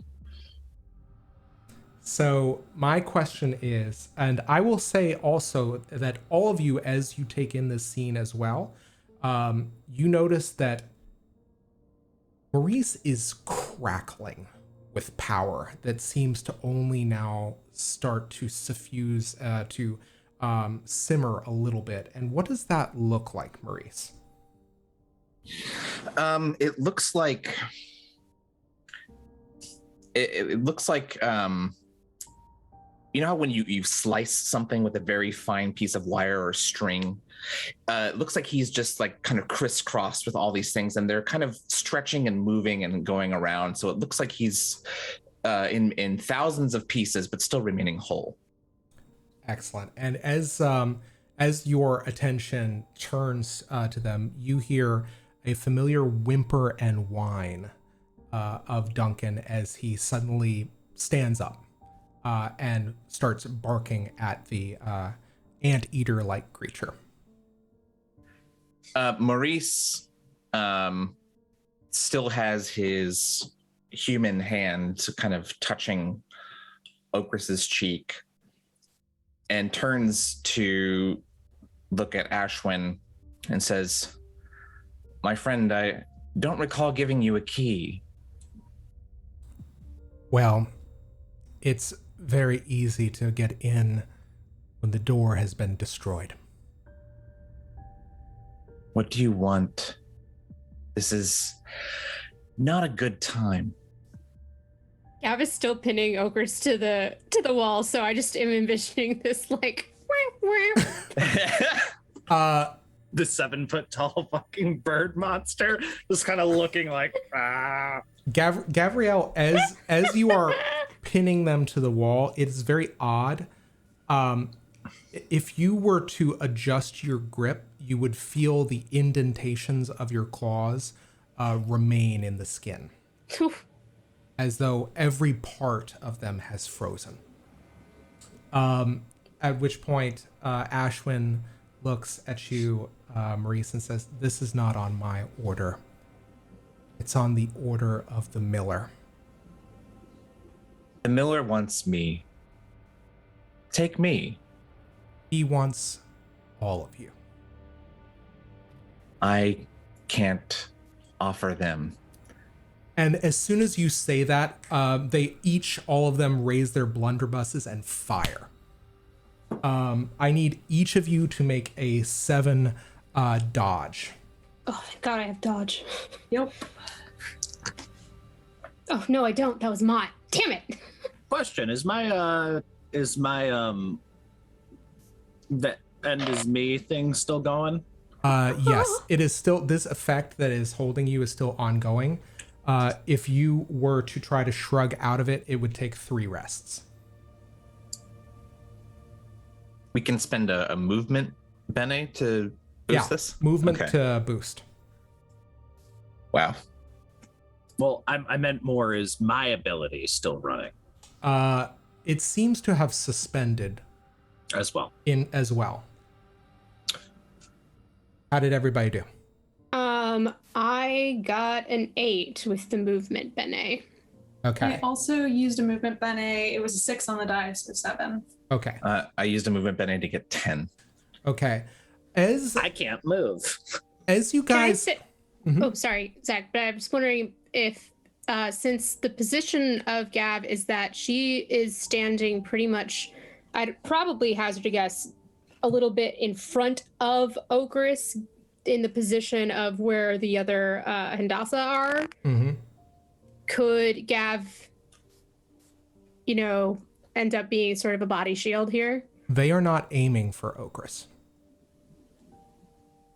So all of you managed to succeed here, even with the surprise. However, I think with all of you dodging very expertly, you see that the magic that fires out of the guns, it appears actually, it doesn't seem like there's like no holes are blown in the walls of where you kind of sidestep or dodge.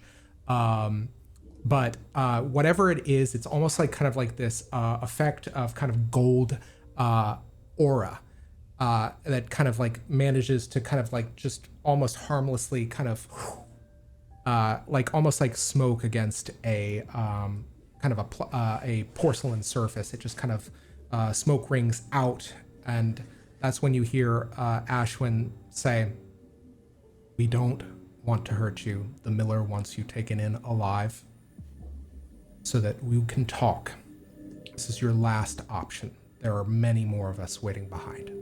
Gav cranes her head back, and her bird-like eyes now at this point, like glaring at them. There's a very roughened voice, but it's still speaking a language that you can understand. Just goes, "We don't need to go anywhere with you unless you explain exactly why we're all being summoned." I don't have the answers to that. Is that- Maurice. Can Maurice. Kyrrie look at like the magic itself? Like, she's not as tricked out as Allegra was in terms of identifying magic, but she does have a skill where she can have +1 to anything to do with understanding or identifying formalized or codified magical practices. Sure. I would like you to go ahead and make a roll with the same challenge. So you may spend a bene as per normal for intellect. That challenge will, if you spend that bene, will be 5. Okay, I will spend that bene. That's a 3. Okay. So the thing, +1 is 4, but the- still miss.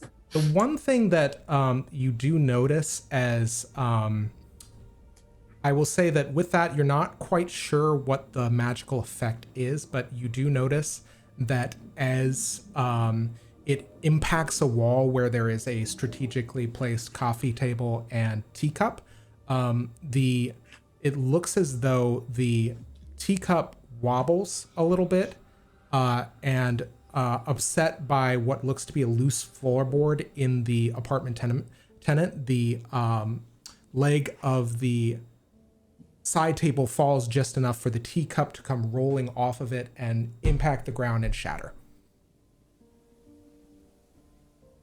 And so, Maurice, you had an action you wanted to take.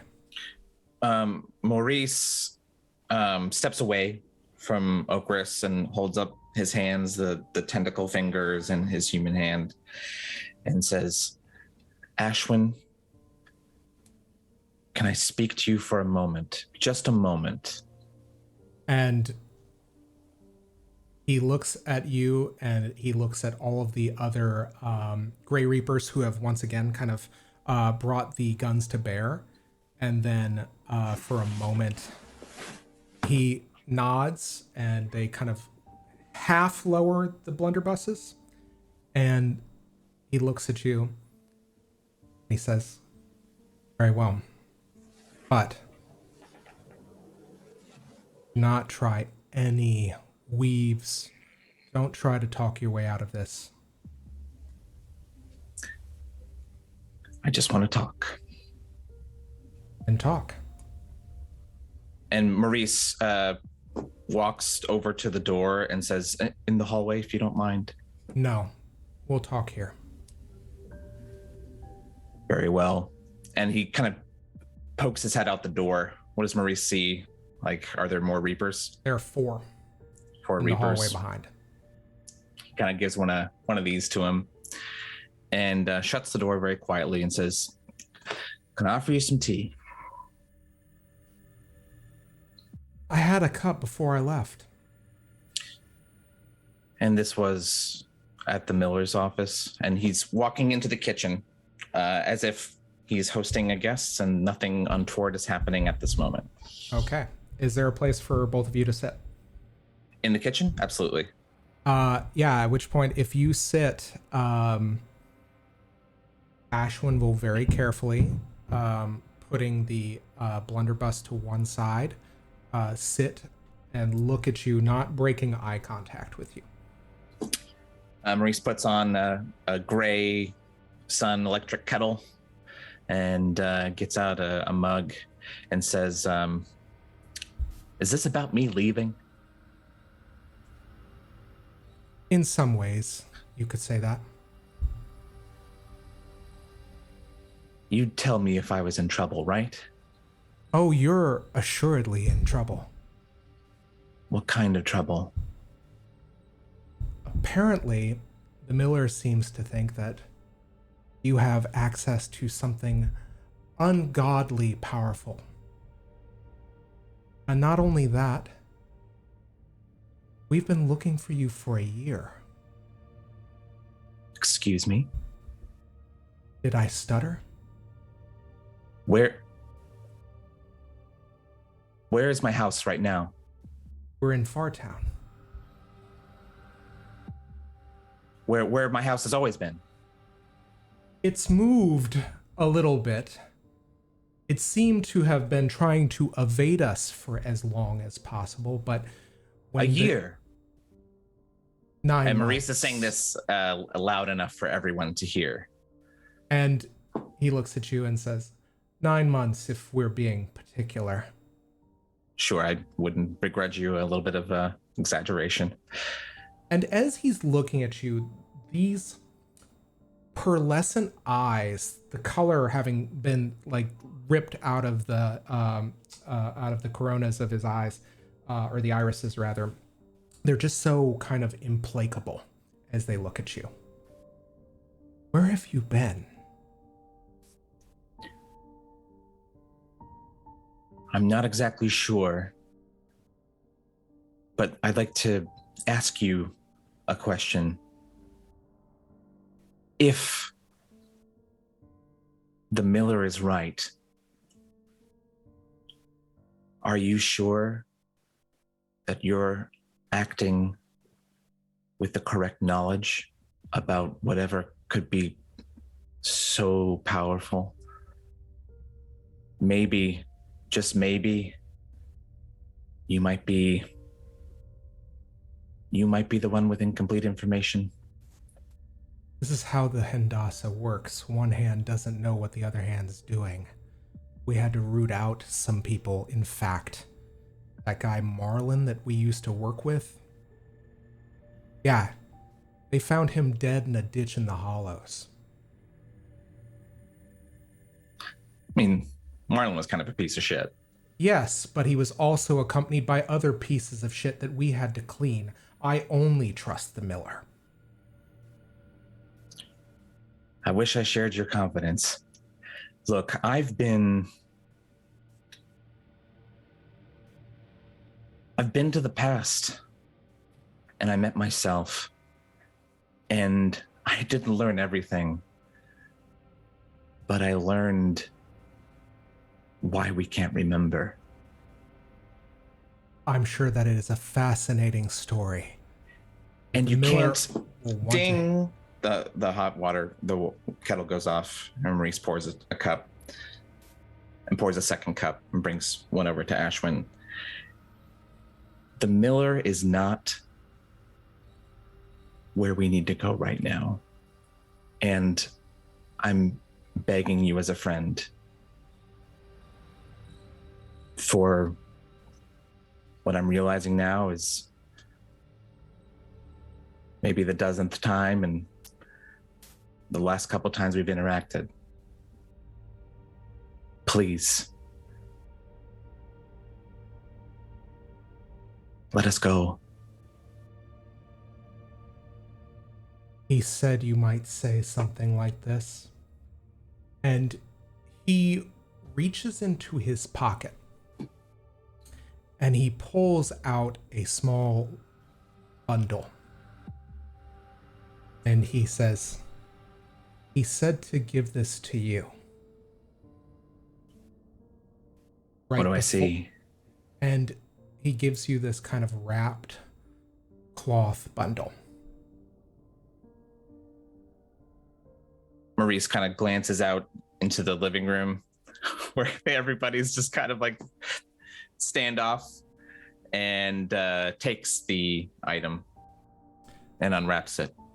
As you unwrap it, you recognize a spool of thread and a needle.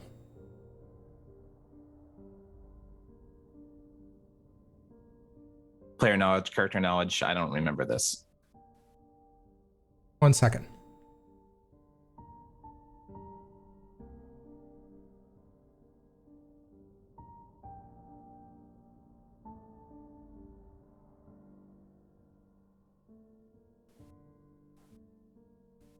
Check the Zoom chat. Oh, I got you.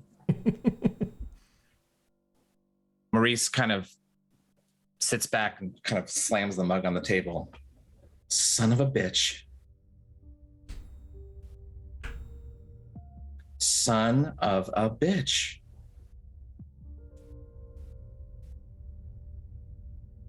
I bet he really enjoyed that.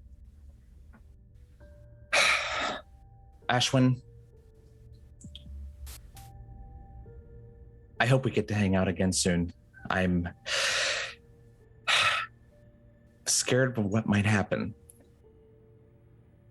We all are.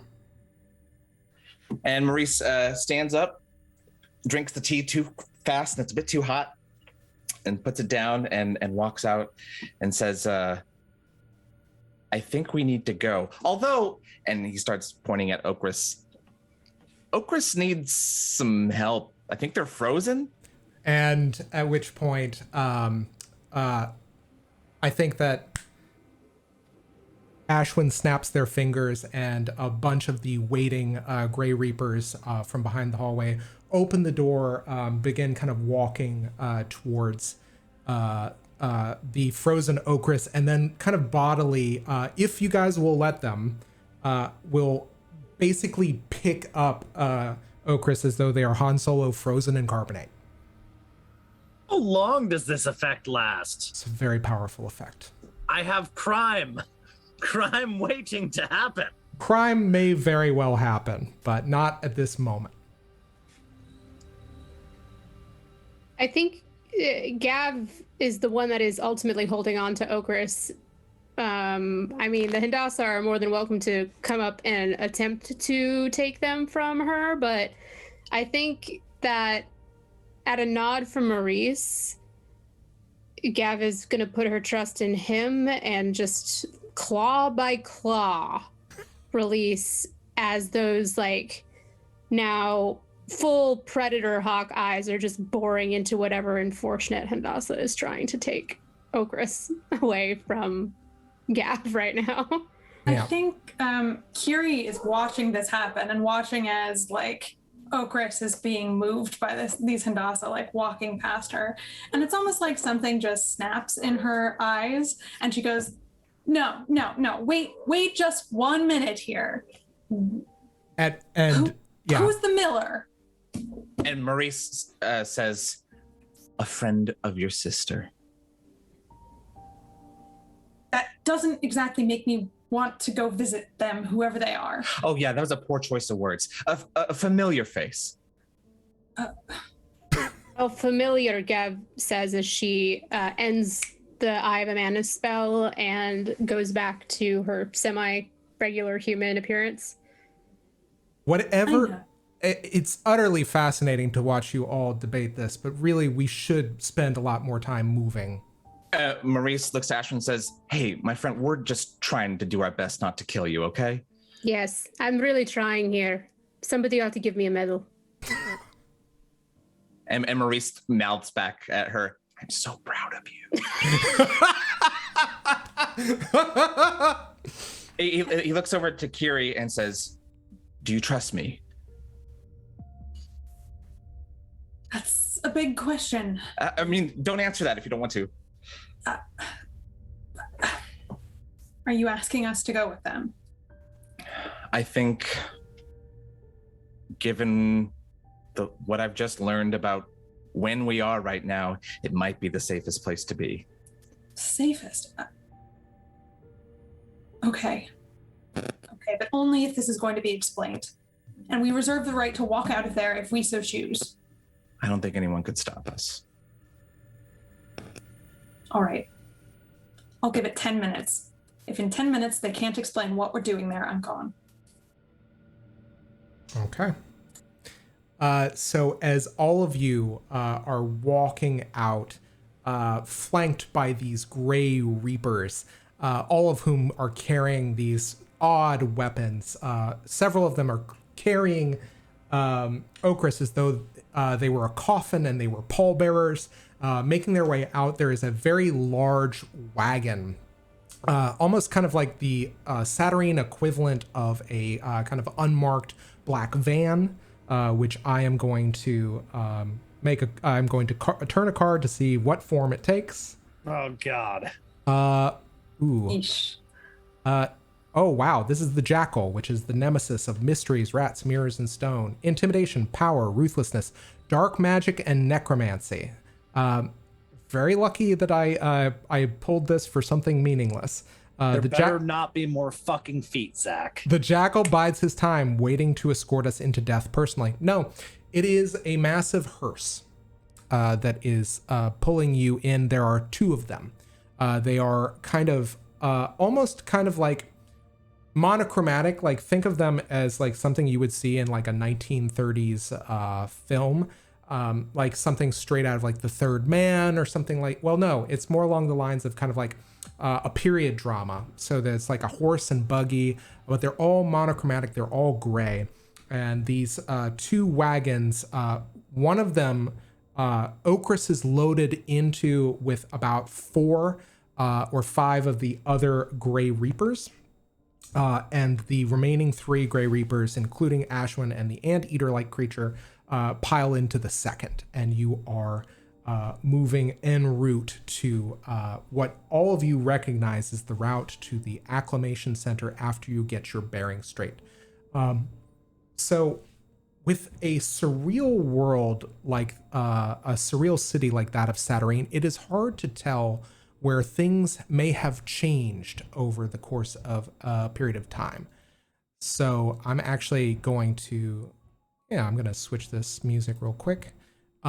So the idea is, as you're kind of like piling through with this hearse, in these hearses, about 10 minutes of from this into this very large, this very kind of short trip. Okras, if you would like to, you may wake up with the understanding that it will take 3 of your rests in order to resist the effect.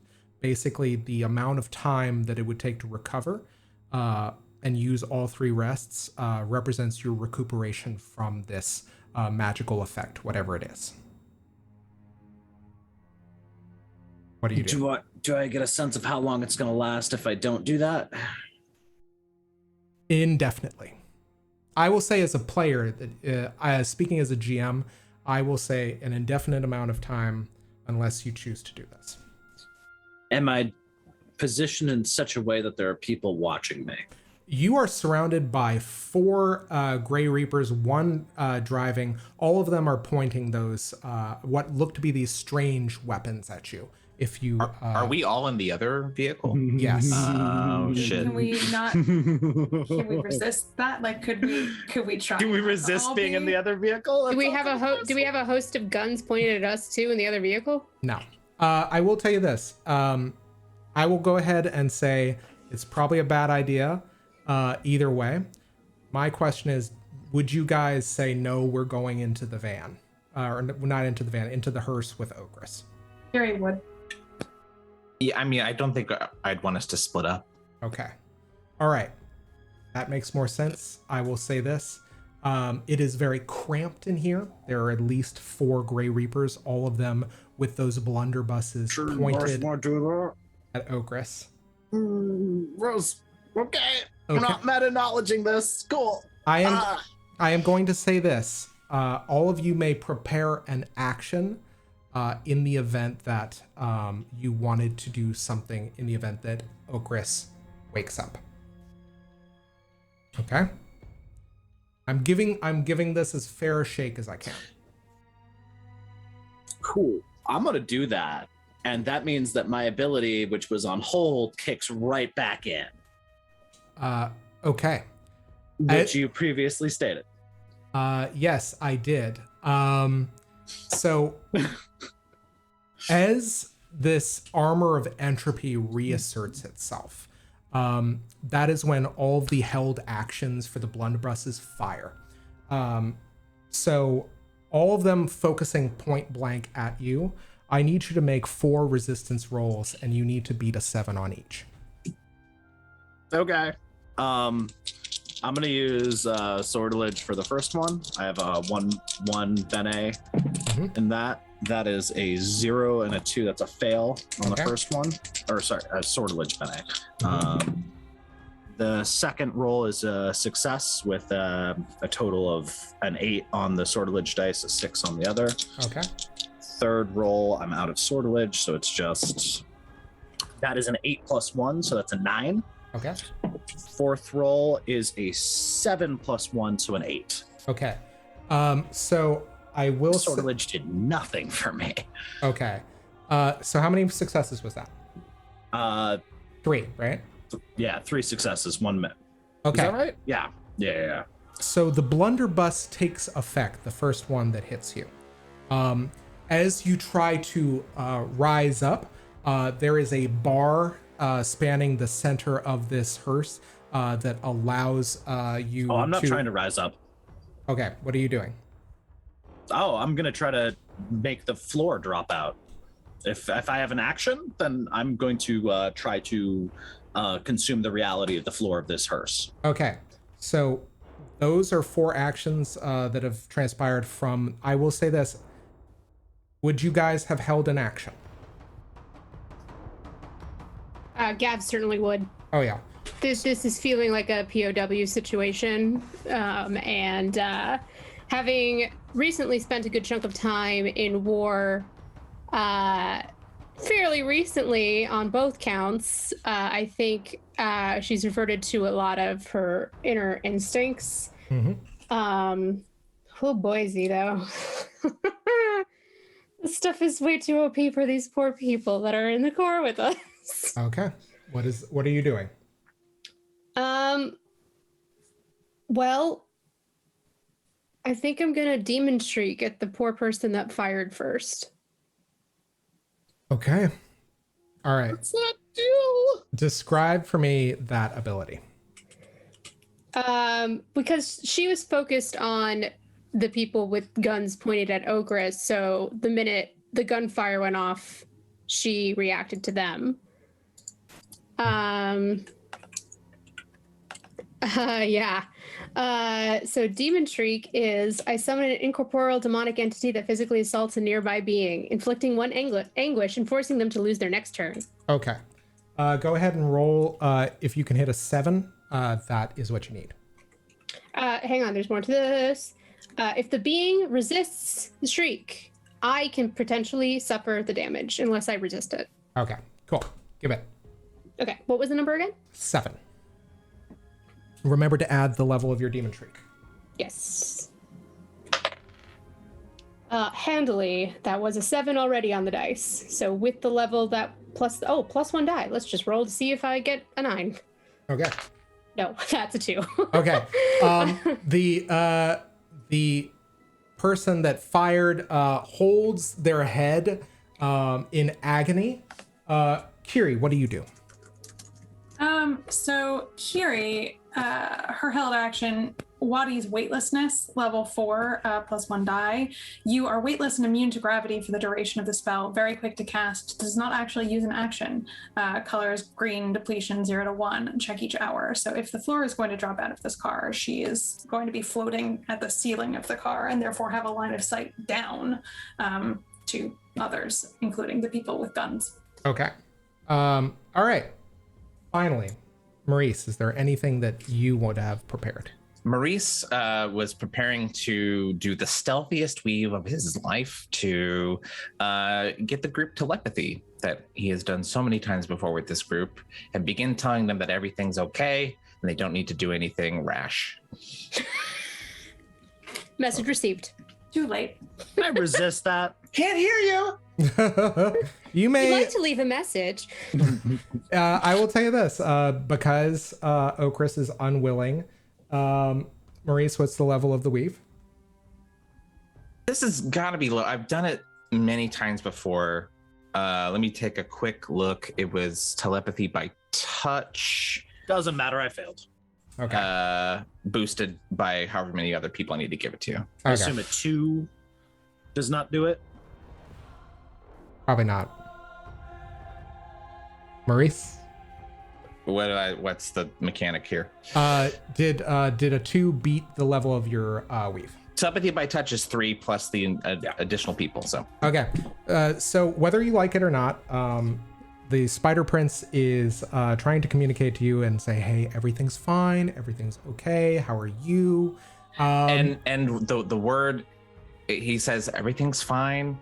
I think we're going to see Kieran. Does that? King Gav? Yeah. Are we all getting that? This is simultaneous. Everyone's getting this as you're casting your spells and shit's going down. Yeah. Gav just immediately, the shriek leaves her, and then she leans slightly back now, as the floor is partially falling out, and she's just in her mind just goes, "Why didn't you just say that beforehand?" I will say this, Okras, does that change anything that transpires? Yes. All right. So here's the thing: is the blunderbuss kind of effectively happens, takes effect, and basically, I assume that you drop your spell. What spell? I've never cast a spell. Your ability, I should say. I can choose who it affects. Enemies. Enemies within range. Okay. Hashtag get fucked. Okay. All right. What about the floor? Well, I haven't actually had a chance to go yet. That's what I was going to do. Mm-hmm. You guys had your held actions in response to me, to my ability popping back up. So instead of, I would like to do stuff if I'm still allowed to do stuff. Yeah, I will say this. This transpired because all of their actions were held because you were basically paralyzed. You still get your action. Go ahead. Yeah, so I dislike having guns pointed at me very firmly. And I think you get kind of a long, I think there's a moment where you just get bright, angry green eyes staring at Maurice. And that sense of deep foreboding ending and accelerated decay continues, but it is going to be targeting the guards explicitly. And that happens.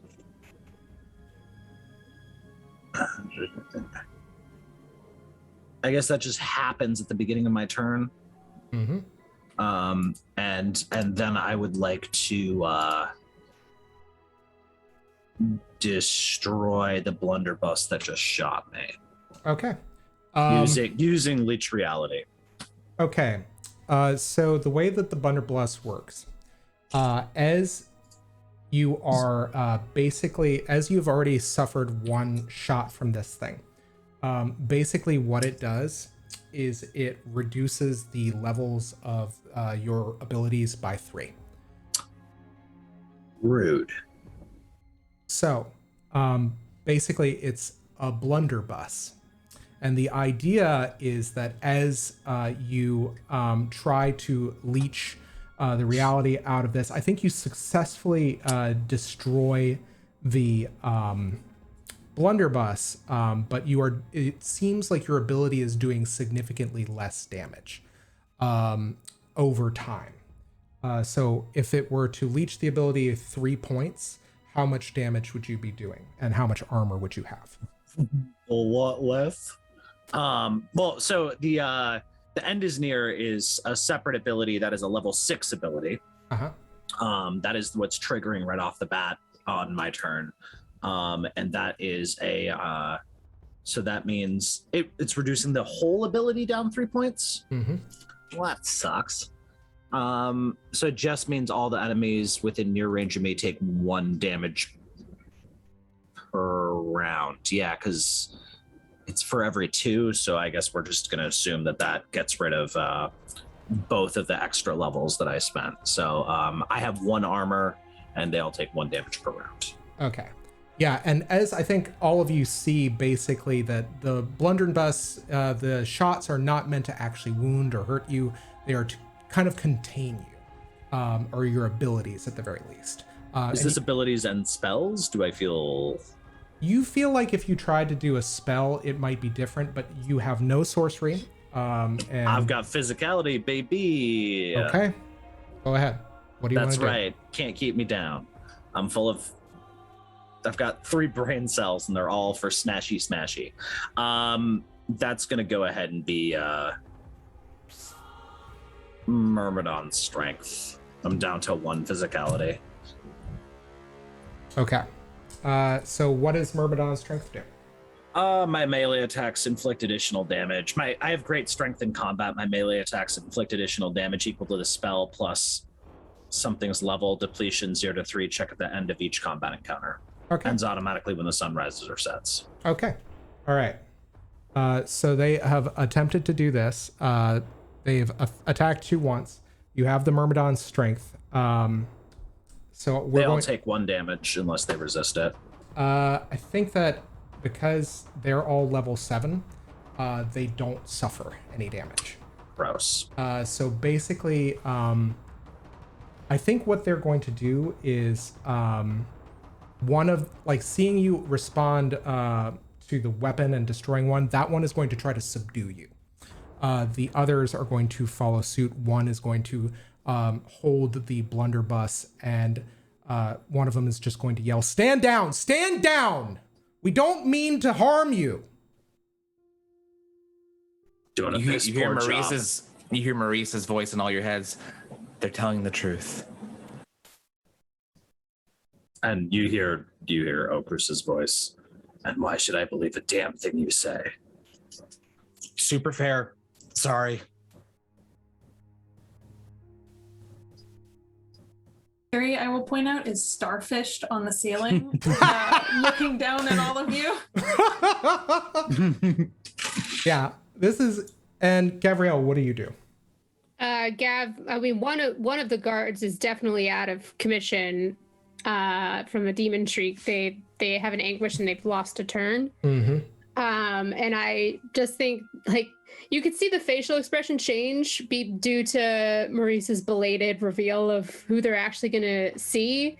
But I do think she is staring at the rest of the Hindasa that are there, and it's just sort of like raises one eyebrow, and it's just like, we can continue doing this, but if you do harm them, well, I don't really know if I can fully fit in this vehicle in my true form, but I'm willing to find out if you are.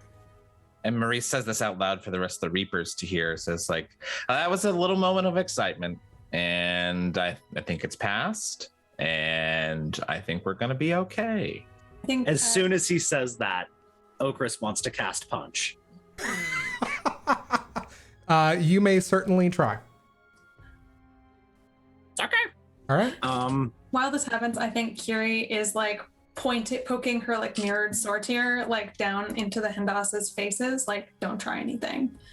I don't know what Okay. punching does. I don't know what damage that does. It starts at a level 2. Starts at a level 2, so it's okay. Yeah, I trust nothing. Okay, well, I do a shitload of damage if I hit. So Wait, is this a real spell? I thought you were joking. No, I'm punching him. I'm just punching him. Oh. Yeah, no, I still just do a shitload of damage because it's 3 + 3 + 2. Okay. What do you do? Go ahead and roll. I don't have any sortilege left. That makes me sad. Can I add a Bene to this of any kind? Absolutely. What kind would that be? Accuracy. Accuracy. Yeah. Oh, fuck you. That's an 8. So that's a 9. Maurice? I have a question. Yes. Is there a way for Gav to try to intercept the punch? It will probably, I will tell you this, depending on how well you roll, you can decrement it 1 or 2. Oh, I like that. So what am I rolling against? I think you're going to just roll against the level of the punch. I think if 2? you can get, yeah. Tell me if you can get within a threshold of like 2 or 3.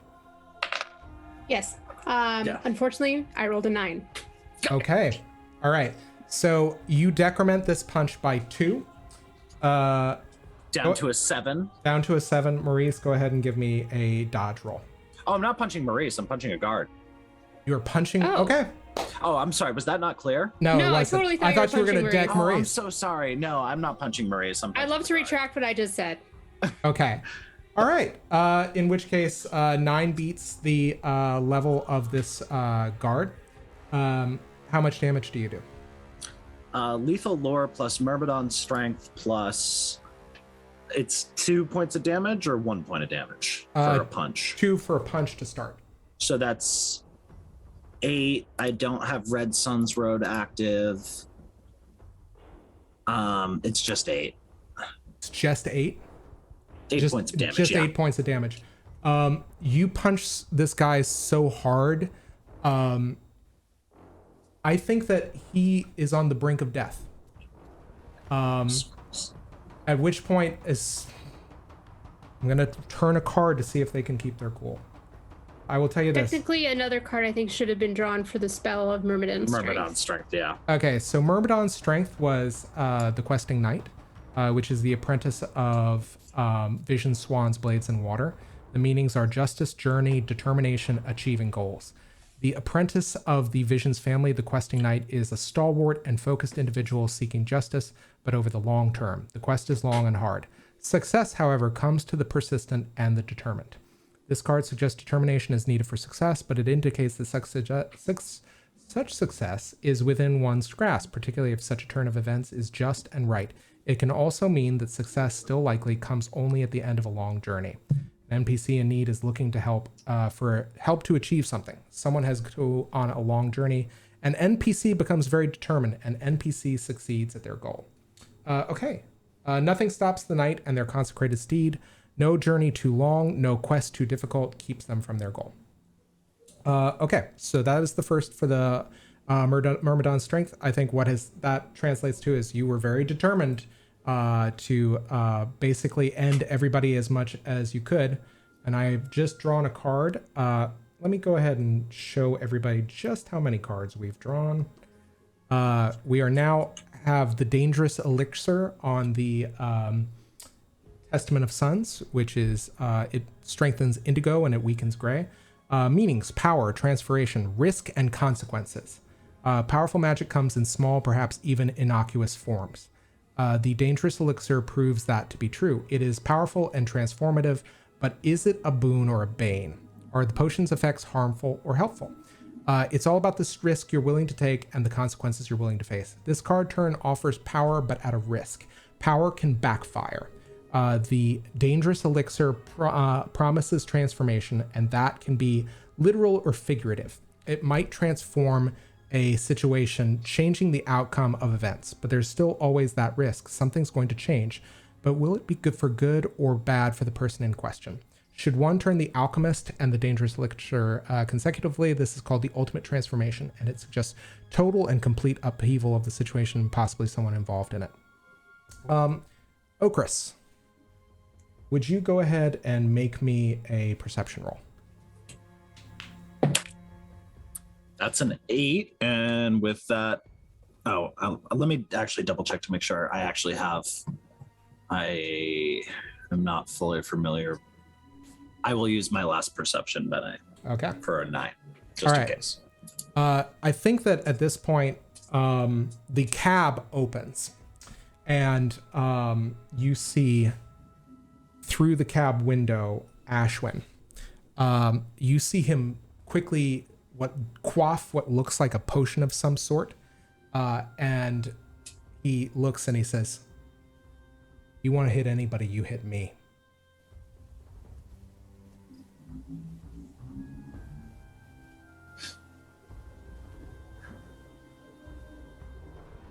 So this other guard, they're very close to death, yeah? Yeah. Okras punches them again. Can I step in before that happens? You may. Maurice says out loud, not telepathy with this group, for answering Ashwin, says, "No, we were just calming down," and kind of puts the tentacle arm like in front and leans in closer to Okras and says, "You're not in danger. Stop lashing out at everyone that wants to help you."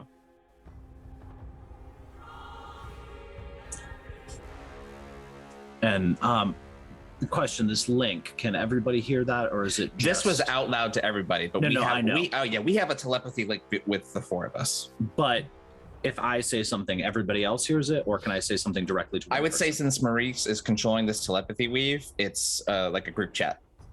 Okay.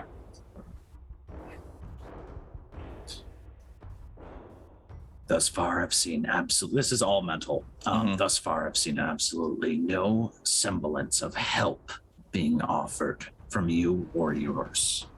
Gav chimes in to that. Just look, you could kill your way out of here, but I guarantee that there are more of them than there are of you. And I know you're very powerful, this is awkward. You don't know me, but I do know you. We all do. I can't really ask you to trust me on this, but I wasn't going to hurt you back there in the house. I was just trying to get you to calm down. We just watched Twigg die. We're pretty raw right now. No, you didn't. Kyrrie's eyes. What did we see? Okras.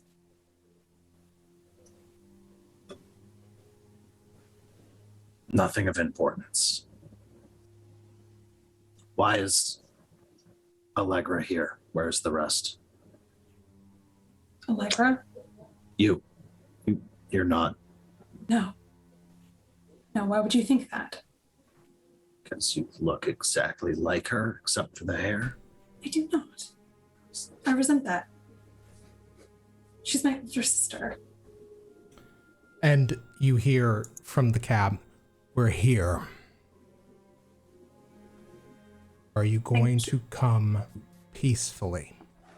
Kyrrie will lean, in an interesting type of gymnastics, down toward Okras from where she's on the ceiling. Just full hereditary sprawled in the corner. Yeah. Pretty much. Almost as like she's like tilting forward to like look them in the eye. And in the telepathy group chat says, "Look, if these people have something else up their sleeve, we'll deal with it. But until that's proven, I understand the words. I understand how words affect those who hear them, and words are just as an effective weapon as well, whatever you just did with your fist. Let's try it my way first. And no one else needs to get hurt. And with that, Maurice breaks out of this group chat and looks to Ashwin and the guards, hands up, and looks down at the guard that was just punched and says, "May I help?" And Ashwin nods, and the other, I think at this point, like, the Grey Reapers are just waiting to get out of there as quickly as they can. Maurice leans over and, with a weave that looks a lot like CPR, mouth to mouth, weaves heart and wind together, the elements of health and breath, and restores health to this Grey Reaper. Okay. Mark off your sorcery. Tell me how many you're trying to help here. He's looking pretty bad. Let's see. Healing. There's lots of damage, but not a lot of healing. He's taken what? He's taken almost 3 wounds, which would kill him. So outright. I'll heal 1 wound with this. Okay, cool. All right, spend the sorcery. Yep. Ashwin, while looking through the window, gets out of the wagon, out of the hearse, and walks to the back and opens the doors. The other Grey Reapers file out, leaving the 4 of you. At which point, they kind of move to one side, and Ashwin looks expectantly at all of you, kind of facing you down. Gav sort of speaks up in the group chat, again, just sort of watching Okras, being like, "You going to come with us, or are we going to have to do round 3? Because we can if you really, really want to, but why don't we see what they want first? If it's bad, I'll help you burn this place to the ground."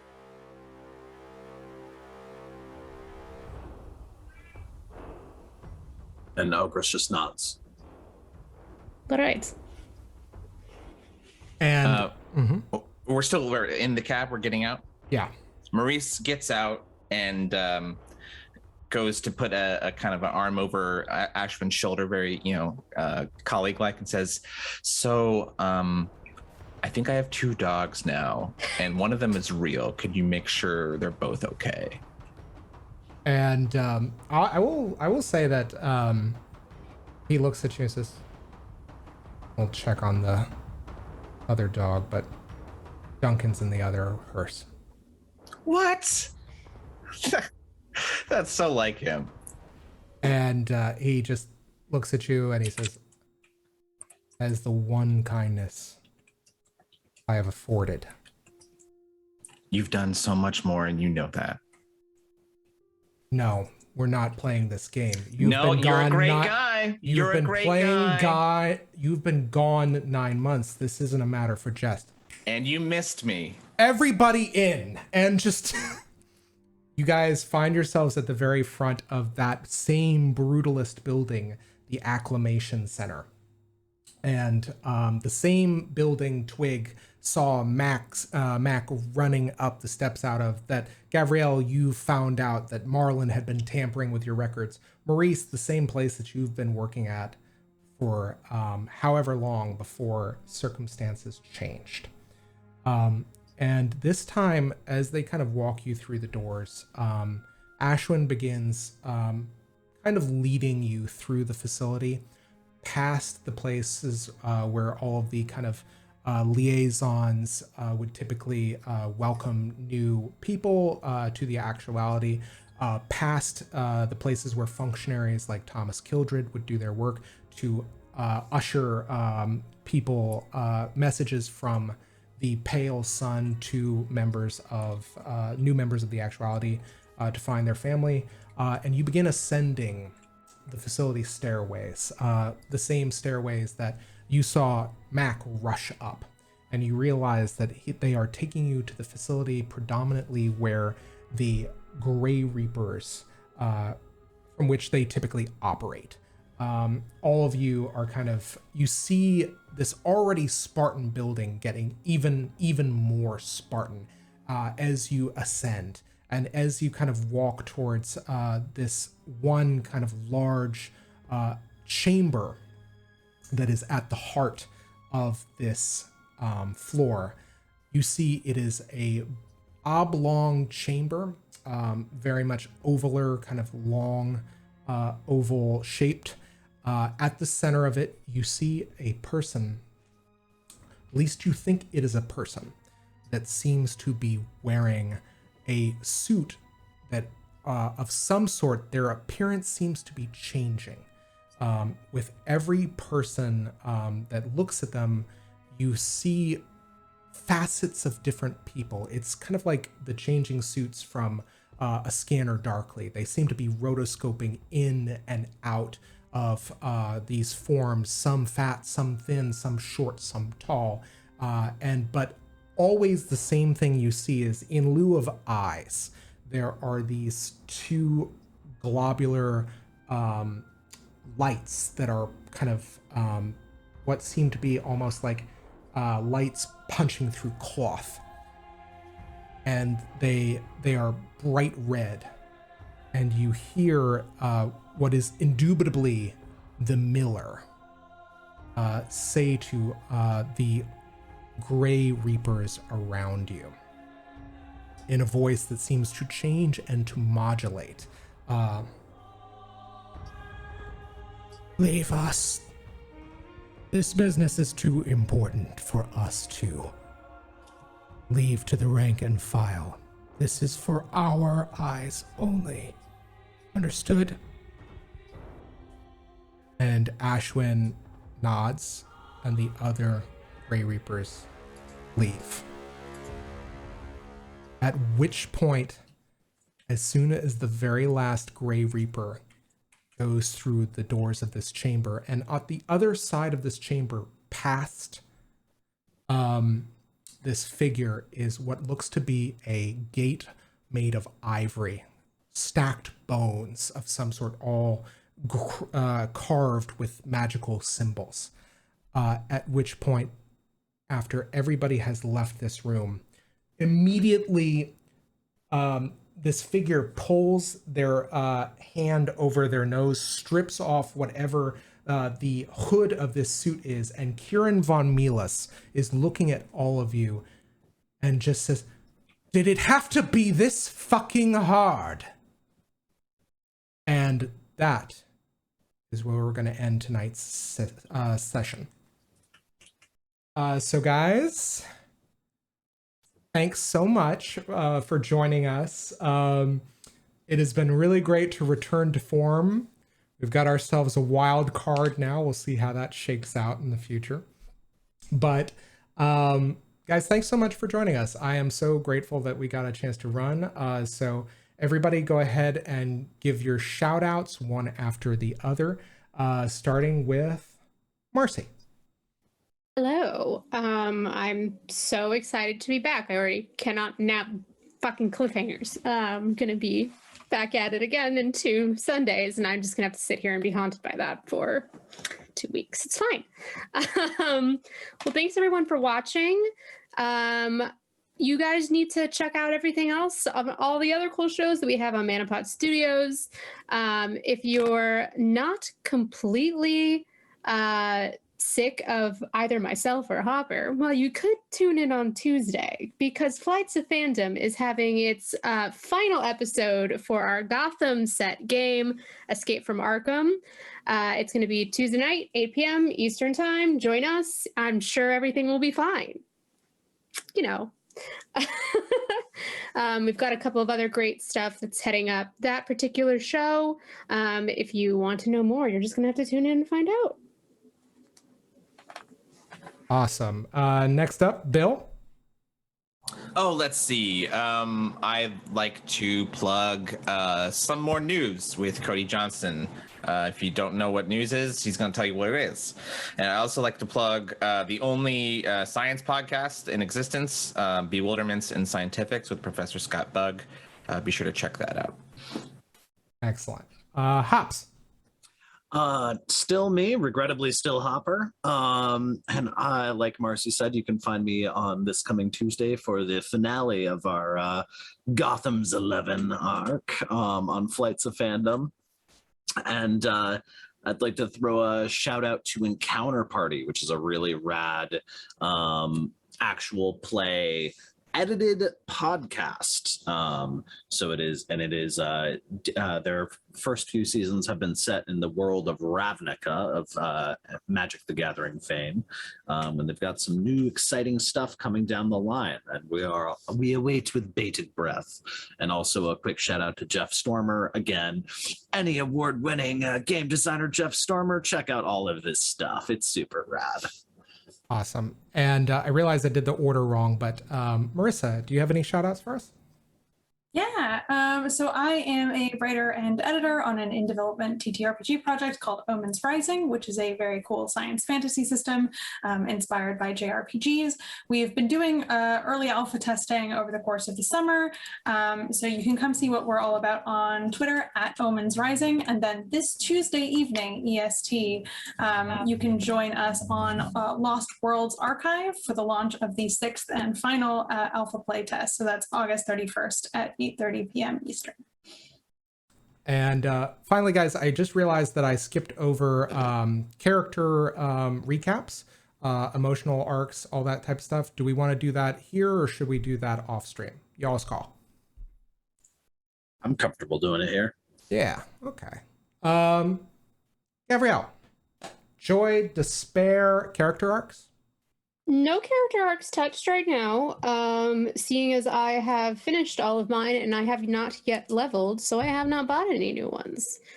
I will say, this might be one of the very few episodes that Gav has not been emotionally compromised. So does that net me a joy? That is totally your call. I'm just running interference, man. Yeah, I think it's is it For kind once, of I wasn't the craziest person in the room. Exactly. It was just like, whoa, is that what that's like? Is this? Yeah, it literally was very much like, oh, I see. Excellent. Yeah, take a joy. Hell yeah, that's how that works. Take an acumen for helping to restrain Okras, and then also, I think just kind of understanding what needed to kind of transpire. And being part of this kind of mediating effect and kind of presence. Maurice, joy, despair, character arcs. I think Maurice will take a joy for finally realizing how he's connected to Kieran. And character arcs, man, I think I'm in the middle of a lot. And I don't think any of them apply right now. Yeah, maybe we'll come to that. Oh yeah, we'll come to that offline. Okay. Okras, joy, despair, character arcs. This sucked. This was not great. I actually currently have no character arcs. Okras has been out of the office for a little bit. And I will probably be purchasing a character arc with this, which I believe this will give me a crux to spend. Cool. So I will be purchasing a character arc with that. Awesome. But other than that, this was hot garbage. I didn't get to kill anybody. The one person I almost got to kill, which would have led me to do more killing, I mean, they weren't supposed to end, but it's the principle of the thing. You don't put a person in a box. But I'm still a person, damn it. Noted. No worries. I got you. Yeah. Technicalities don't matter.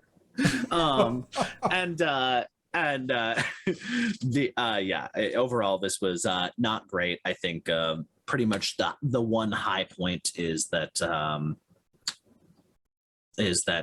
Kieran is still kicking, even if not Allegra is angry at me. Maurice is dumb and almost did bad things to me, even if he doesn't know why.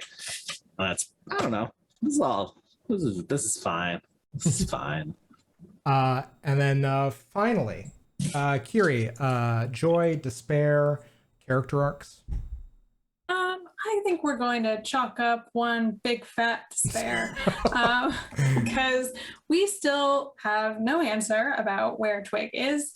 Okras has just spent the whole time trying to murder everyone around them.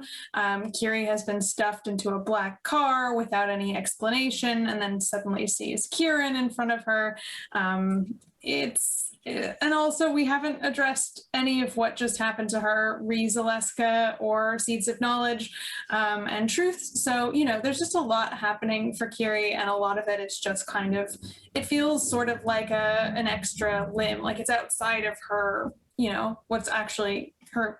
It's more external, I think, to her. And so she's just kind of going along with it, but it doesn't really feel good. So we'll take a despair for that. Cool.